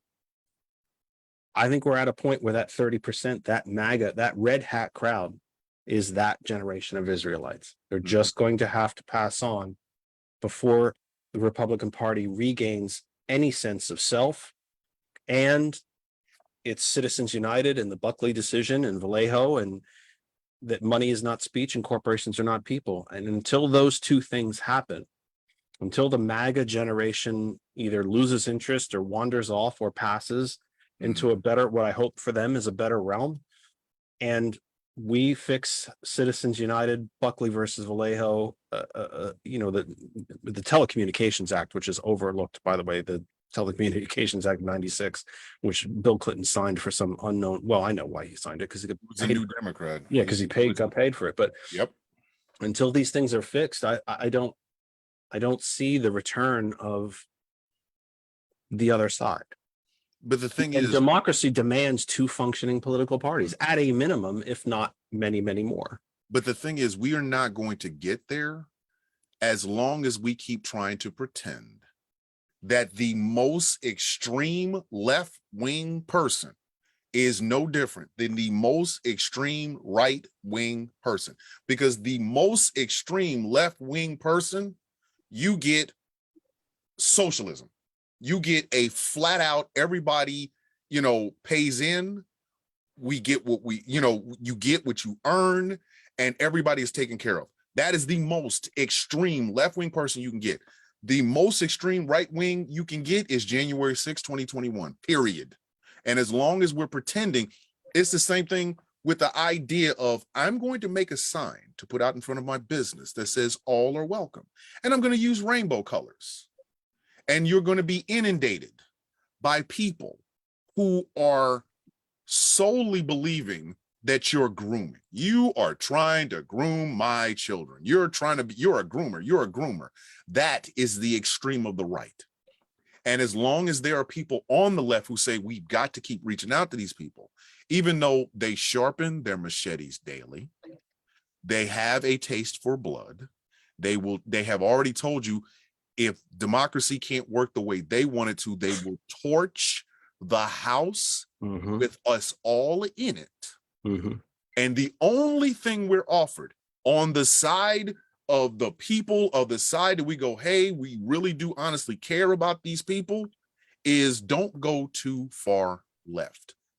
You cannot compare wanting a livable wage, wanting universal health care, wanting free education, wanting the minimum wage to be attached to the the GDP of this country, so people can actually afford to buy those houses and buy those cars that people keep advertising on television.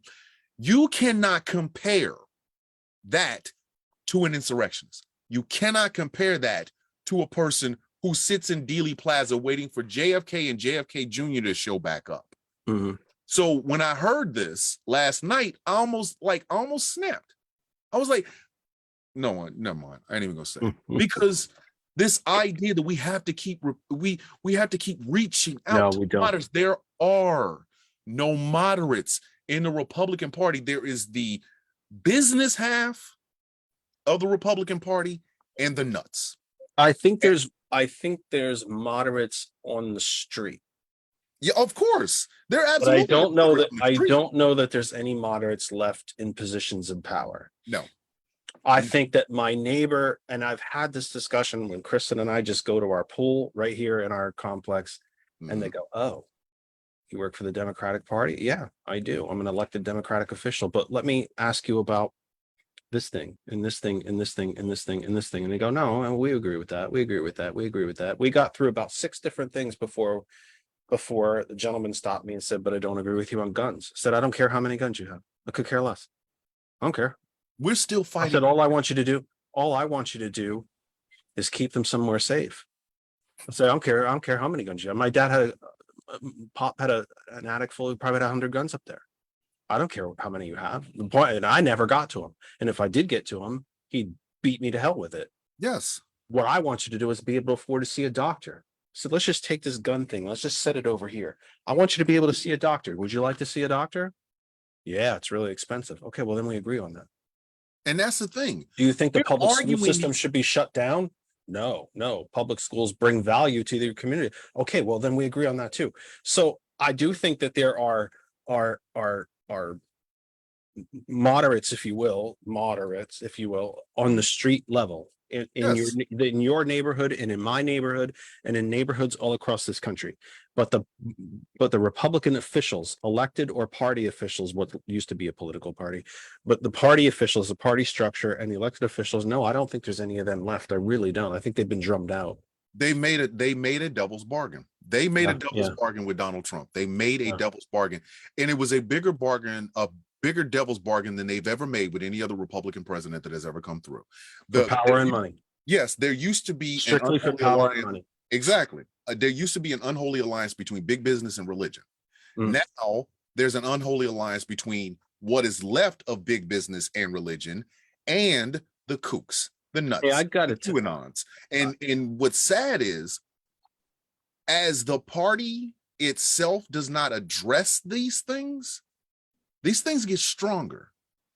Do you understand? We've had people attacking FBI offices because the man they tried to elect to a second term had classified top secret paperwork in his house. And there is an actual debate being had by these media personalities and these politicians on the right that have made this devil's bargain that we should abolish the Espionage Act.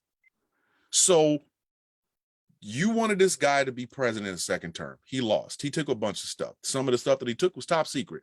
Then he turns around and sells that stuff to somebody. Who knows? Doesn't matter. He's in debt. Then to top all of that off, while you're trying to enjoy your, double fried Oreos at a carnival someplace, somebody comes in with a dirty bomb that they found the blueprints from something this man sold, and they will still defend him. That devil's bargain is what has changed America. That devil's bargain, because big businesses are always going to get tax cuts. They're always going to be at the first one at the trough. The federal dollars get poured in. Here come corporations. Here come defense contractors. Here comes hedge It's fund only managers. socialism when the middle class Mhm. benefits from it. When corporate tax cuts are handed out, that's somehow Mhm. good for business. Well, it is good for it's good for the people that own the business. It's Yep. not good for business, but it's good for the people that own the business. Instead of Larry mentions, instead of a minimum wage, we need a maximum wage pegged to whatever the minimum is. I understand what he means, a mathematical formulation probably for a spread between the two. If we want the maximum to be raised, then the lowest must be raised as well. I agree. Perhaps the minimum should be a universal basic income. Every experiment, every single one in Europe and in this country, everywhere that a universal basic income has been experimented with, it has been a success. Jobs have gone up. The unemployment rate went down. People didn't stay home and just take their free money. Yep. Jobs went up. The number of small businesses were small business entrepreneurial, brand new openings went up. Kids did better in school. Nutrition problems, hunger went down. Unwed pregnancies went down.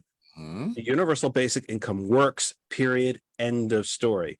You and I are going to wrap up at 9:30. I wasn't even going to go this long, but you are here. So now I just want to switch gears with you for like the last 10 minutes or so Okay. and just ask you about you. You are 3 months into your show that I am lucky enough to have following mine, because I'm sure I'm not exactly leading a huge audience into you. I'd like to think that I am, but I don't know if I am. But tell me, how has it been? You're a big time radio star now. It is a dream, man. I've got two of the best co-hosts I could possibly have. On their best days, they are fantastic. On their worst days, they're still better than a lot of co-hosts. We get a chance to talk about whatever subject hits us. We've talked about TikTok. This weekend, we're doing an episode with a beautiful teacher from New York named Blue Poetess. Next week, we're going to have a PhD administrator who also happens to be an old high school friend of mine. We get a chance to riff off of each other. We get a chance to do, it is shocking how much fun I'm having with this show. I have offered, and the offer will still stand, to have you on our show to get the Villain's View feel, where you get to do the rapid fire and things of that nature. Well, look, you know that I start out watching every program. Because I always make sure that I get it on and get it shared uh, um, to my page and to April. I'd actually send it to April's as well. And I double up. I make sure it gets onto the 101 pages as well. Perfect. So I don't always get to hear all of it because I've noticed that a very strange thing is happening to me, and it'll happen to me tonight as well. For like the first, and Kristen will tell you, because I think it does annoy her, and it should annoy her because it annoys me, that for the first 10, 15 minutes, maybe as much as half an hour, I'm bouncing off the walls when I get done, especially if I think the program was good. I am overly obsessed with that little red square in the upper left-hand corner on Facebook to see how many people are there. April has told me 1,000 different times, don't pay attention to it. Please don't. But I'm overly obsessed with it. So when I see it get into 10, 12, 15, like I get super excited for that. And then after that, I'm out. I crash. I completely crash. And like I'm falling asleep kind of crash. Like I'm done. So I do That's the beauty of our show. You can do an hour and leave. I do that happens, and I can't tell you why that happens. I really can't. So I do always get to the beginning of it, and I do always, and if I get to the beginning, if I go right up to, I think the first week you were on, I rode right up to 9. I know. I hit off of 101. I'm getting a little inside baseball, folks. If you don't know how it works, because I don't share the screen for you to see it. Nobody needs to see my desktop screen, but the software that Sergeant Mac and I use to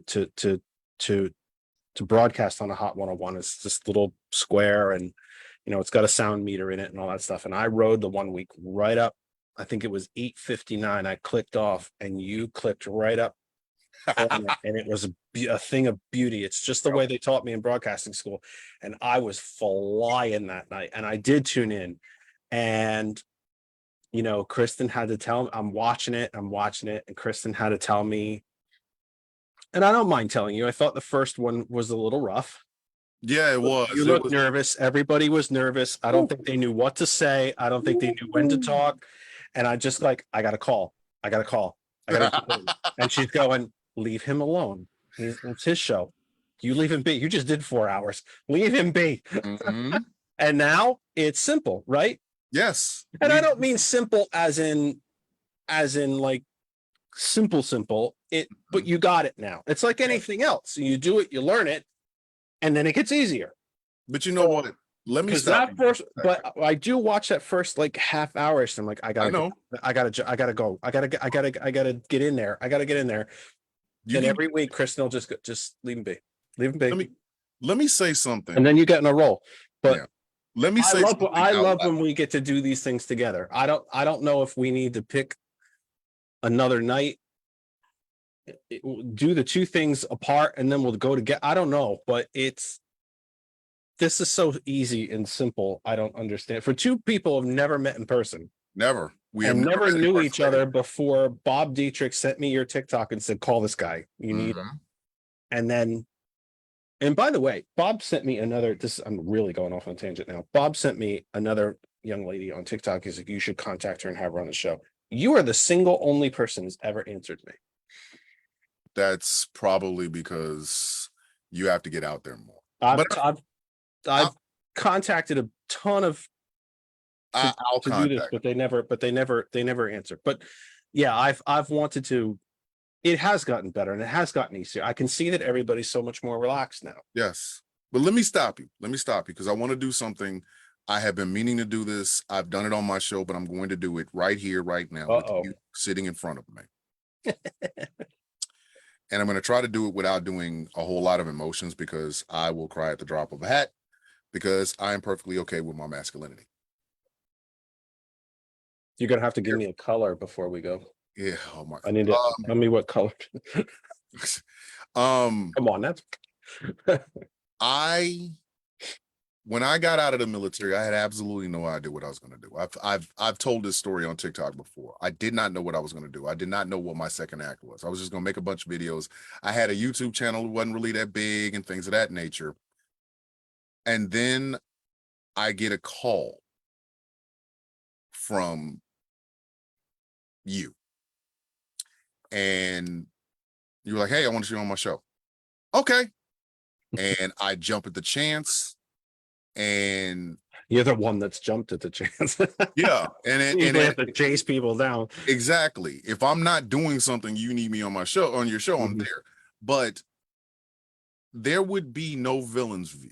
There would be no me on hot101.net without you. So I want you to know, and I know Joker and Victoria feel the exact same way. We will be eternally grateful and thankful to you. Now, you are going to do what you always do, which is defer all the credit to April, who I love, Absolutely, I will. and Earl, who I love, and I thank them Yep. both for even having the faith in me to be able to have a show. But I would not have even been on those people's radar were it not for you. So again, I'm trying to do this without emotions.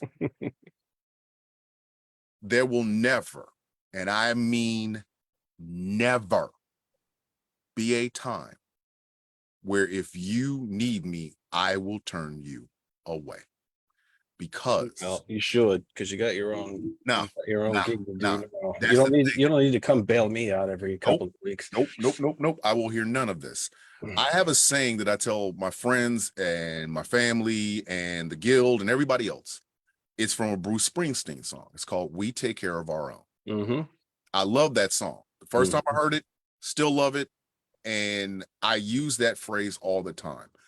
If no one in this world is ever going to say to you, thank you, I'm going to. You are always welcomed on our show. You are always a priority when you do come. It doesn't matter what we're talking about, whatever subject we're talking about. If you feel like you want to jump in, send me a message and you can jump right in, because there would be literally, and I'm telling you this, Jeff, I mean this. I take it for what you want. That's the other thing I've been trying not to do. I know I've been texting you during the show. I gotta stop doing Dude, I it. don't care. I don't give a damn. What Got your happened? own work to do. I gotta, Please. I gotta. And the one time I think I did both. I think I put in a Facebook comment. I'm like, he's not answering me. So then I texted him like, God darn, you gotta answer me. And I'm just, But if it was not, I gotta stop doing that to you. You got a show to do. I gotta stop texting you during the show. if it was not for you, Earl and April, I would not have a show. And that is something, and this is where the emotion part comes in. Whew. This is something my father and my mother would have been very proud of me to have. And I owe that to you. I literally owe that to you. It's interesting. I've had so many job interviews since I've been out of work. And I get told the same thing during all of them. Oh, you're great. You're exactly what we need. Oh God, what a smart answer. Oh, it's exactly what. Of course, none of them hire me, so they're either full of what, or I don't know. But there is a story that I have begun to tell in more of my interviews. Especially, I think you get this. You get away with this, if you will, in family companies and smaller private companies. My dad, my late father, told me very early on, after I got my very first job when I was 15. I've been working full time straight for almost 40 years. And he said, there's an invisible bucket that's next to you. So that's your credibility bucket, because work should be something more than 40 hours in a check. Yep. When the boss needs you for something, you do it. They need you to stay, you stay. They need you to come in at a time that you don't normally come in, you come in. They need you to train somebody else, you do it. They need you to learn something else so that you can do multiple things. You always do that because that's good for your own self-worth. you do somebody else's, you learn a new skill, whatever it might be. You always do those things. And that should fill up your credibility bucket, Mm-hmm.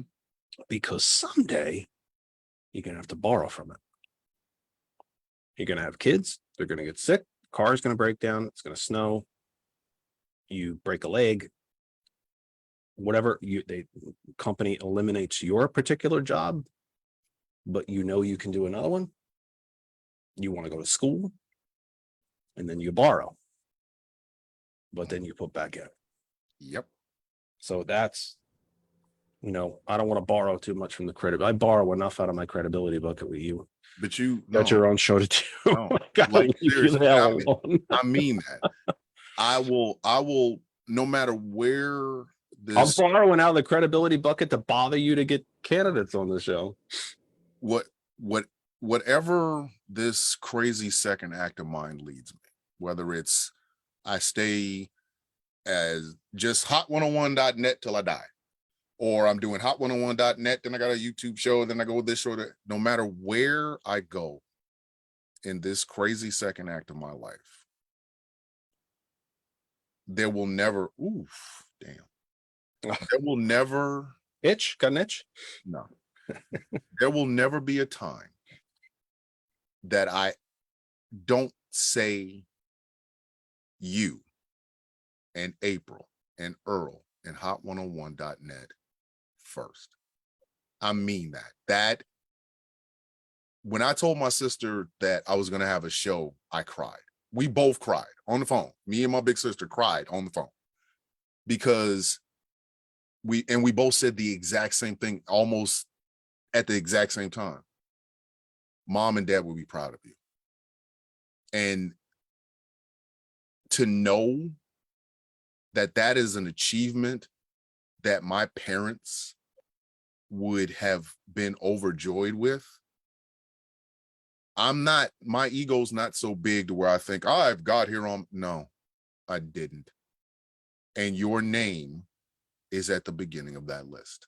So no matter where this journey takes me, whether it's whatever, because I'm thinking about documentaries, I'm thinking about doing different things in addition to doing radio, you are a part of that ride. So host to host, man to man, brother to brother, thank you. Mm. And I will be in your debt for as long as I live. It's only opening the door.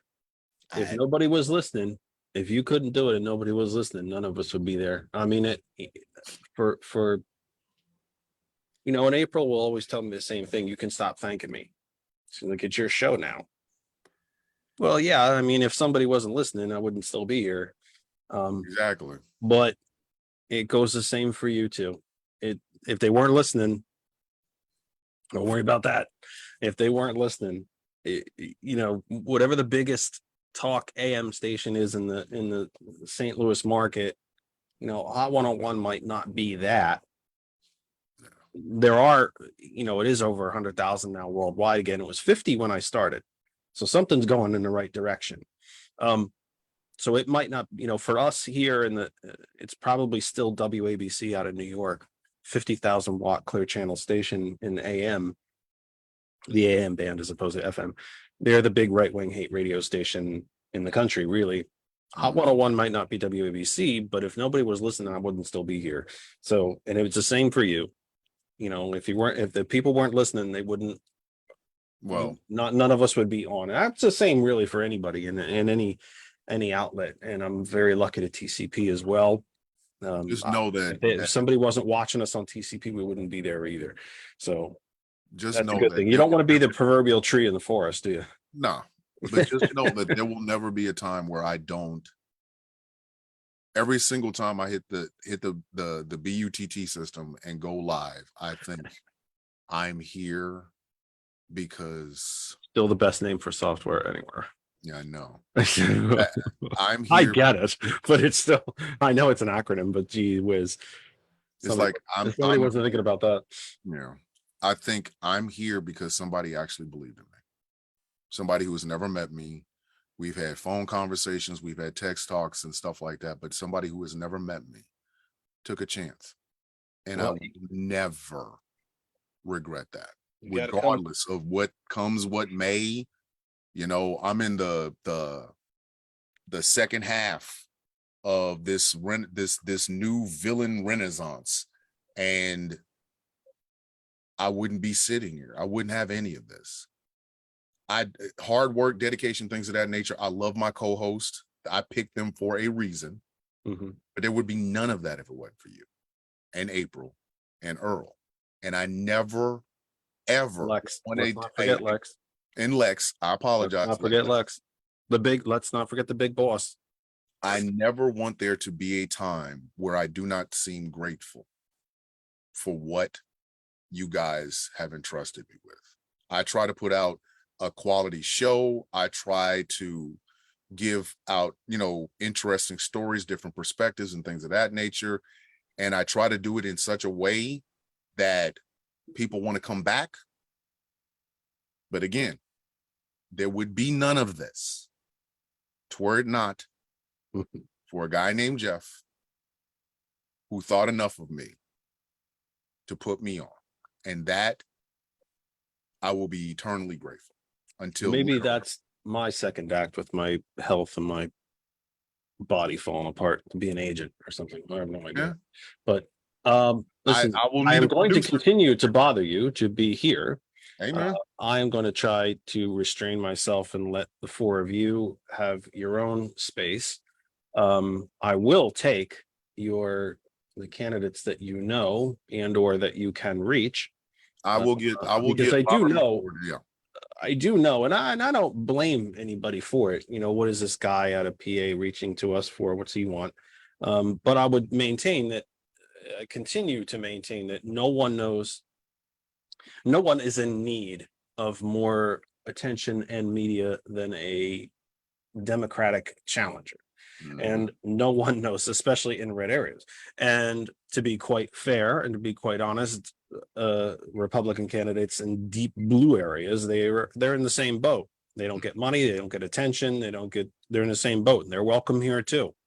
But no one knows how to stretch a dollar or stretch some free video better than a severely understaffed and under-supported, under-resourced Democratic candidate. So, and the gentleman whose video that you shared, I put it on our page. I put it on April's page as well. I think I put it on 101. I can't remember. I don't know, maybe not. No, I don't, whatever, regardless.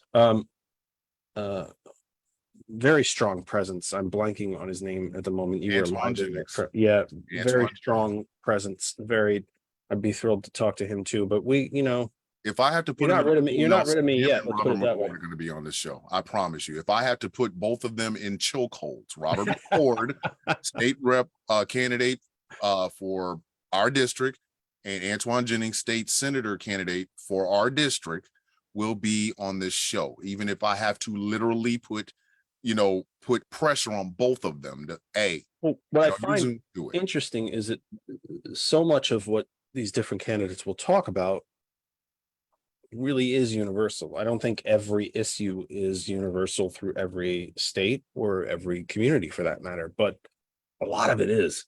Of course. And a lot of the issues that the gentleman would discuss, I'm sure that the folks in Pennsylvania, because let's just be honest, it's the predominant percentage of the audience because I live here and they connect with it easier, are going to hear a lot of the same things and hear a lot of the same concerns and hear a lot of the same issues. Mhm. And so I look forward to that opportunity. I'm not done, wringing the water out of your cloth either, sir. Amen. So let's keep that in mind. if I am not doing something, you got me. Period. And it's fun, you reminded me too. I met a young man who is a local documentary filmmaker too, and we actually discussed doing two different documentaries. That I should call that gentleman. Actually, should actually have him on after the election cycle is over, and we need to, calm down out of politics for a couple minutes before, because the night of the night that the midterms are settled, when the media will immediately turn to 2024 and we Yep. talking presidential immediately, and it's just going to be. We used to breathe in this country. We don't seem to breathe anymore, and that'll be interesting. But it's certainly a couple shows, I think, because it gets very choppy around that time. That we usually take off for Thanksgiving, we take off for Christmas and New Year's, and it gets very choppy around that time. We'll have to do some additional programming, some non-political programming. There's a really wonderful young man that I met actually quite a while ago now, probably 2 years ago, a year or 2 years ago now. A local documentary filmmaker, I should call him as well. We're actually discussing doing a documentary on the cemetery at Central Moravian Church. Now, why would we do a thing about a cemetery? Because the Moravians were the first ones to bury everyone together in a cemetery: men, women, people of color, children, and they were really chastised for it. But they said they're all human beings and they're all souls in the eyes of God, and therefore they can lay together. I mean, I think it would make an interesting story. Might not be the longest documentary in the world, but it would be an interesting story. And here we are, because the Moravians founded Bethlehem in late 1600s. Here we are 400 years later, or nearly 400, 300, 350 years later, with another village founded by the Moravians, named after a biblical town, or I should say an actual town in Israel, but a biblical town, Nazareth, where we're having the same discussions, that people cannot be together, that we are not one people, that we are not all human beings. Sergeant Mack and I have talked about before that there's one, if we took it scientifically, very Darwinian, there is one human race. We simply have different physical characteristics. There's nothing biologically different about Sergeant Mack than there is to me. He just happens to have, well, then again, most everybody on the planet has more color than me. But anyway, thanks for being here, mate. And we will talk again soon. And you can always reach me. This is not the only place you have to reach me. You can. Oh no! Anytime you need me, text my all the friend. time. We text all the time. Remember what I told you the You know other where day? to find me. Yeah, well, that's Yeah. that's a different. Yeah, I know, but you know what? I will have to do a show on that one day. It ain't gonna be easy, but we'll have to. we can do tackle it. that We can do a joint show. You one got day. 4 hours. I got 2. We can do That could be a tough over one. there and 2 over there, because that's a subject that really needs to be talked about. And it's one that not a lot of people understand. Mm-hmm. That's why I said that particular. Mm-hmm. Right. Because So they think it's one thing and it's really. it's really absolutely something else. Yeah, exactly. Well, thank you for being here as always. And you take care of yourself and stay healthy. And keep everybody safe over there. And we'll just I won't bother you Oh, stop on your that. show. Love you, brother. Go do your show. Thank you, my friend. No problem. That's Sergeant Mack. Remember, Sergeant Mack's show, even though we are not on Hot 101 tonight, his show, you can find it on our home group Facebook page. That other side of information, you can find it on iThriving Community, which is April's page. April does a lot of stuff, but that's one of her pages where I usually share his show. You can find it on the hot101.net page and on the radio at hot101.net. That is going to do it for us. We literally went 45 minutes later than I was planning on going. Please, I beg you, if you are in driving distance to on Saturday and you want to come to the event here in Nazareth, I hope that you will do so. If you see me, please say hello to me. If you don't agree with anything that I do or say or think, but you still believe that this is an important event to go to Nazareth and say we are all one people and all are welcome here, then please come see me. Let's have discussions. Let's talk. I will be in Nazareth on Saturday from 3 p.m. to 5 p.m. And then it will be my hope, assuming that the weather cooperates and so on, to support the local businesses there and let them know that we are there for them as well. If I make a quick look at the weather, come on. Yeah, it looks like it's going to be Saturday, sunny and pretty darn warm on Saturday, so that should be okay. We will return to you on Sunday, September 11th, a somber day, but we will return to you on Sunday, September 11th from 5 p.m. Eastern. Our guest is Jennifer Shakaitis. She is running for the Pennsylvania State Senate from the Pocono area, the Pocono Mountain area. If you are familiar with the Poconos in Pennsylvania, the Interstate 80, Stroudsburg, East Stroudsburg, the ski resorts, and so on, the water park areas, that area is her Senate district. I'm forgetting the number because I always forget the numbers, but she will be joining us on Sunday. You will be able to talk to her as well. You know, we'll have the phone line open as always, and you can talk to Jennifer as well. She will be our guest on Sunday. We will be live September 11th from 5 p.m. for everybody that I always say thank you to, even though we're not on the radio stream at Hot 101, we are on the Facebook page. So for DJ Earl, DJ Lex, and everyone, the entire team, entire family at hot101.net, for Whitney, Taekwon, Marquise, and Andrew, and the entire family and the entire team at TCP, for Sergeant Mac, for April Riddick, and of course for Kristen. I am Jeff Kennedy. We will see you on Sunday. If I don't see you Saturday, I hope to see you Saturday. We will be back here on the program Sunday, September 11th from 5 p.m. Until then, I think I've done all the damage I can do. Please take care of yourselves and each other. Good night.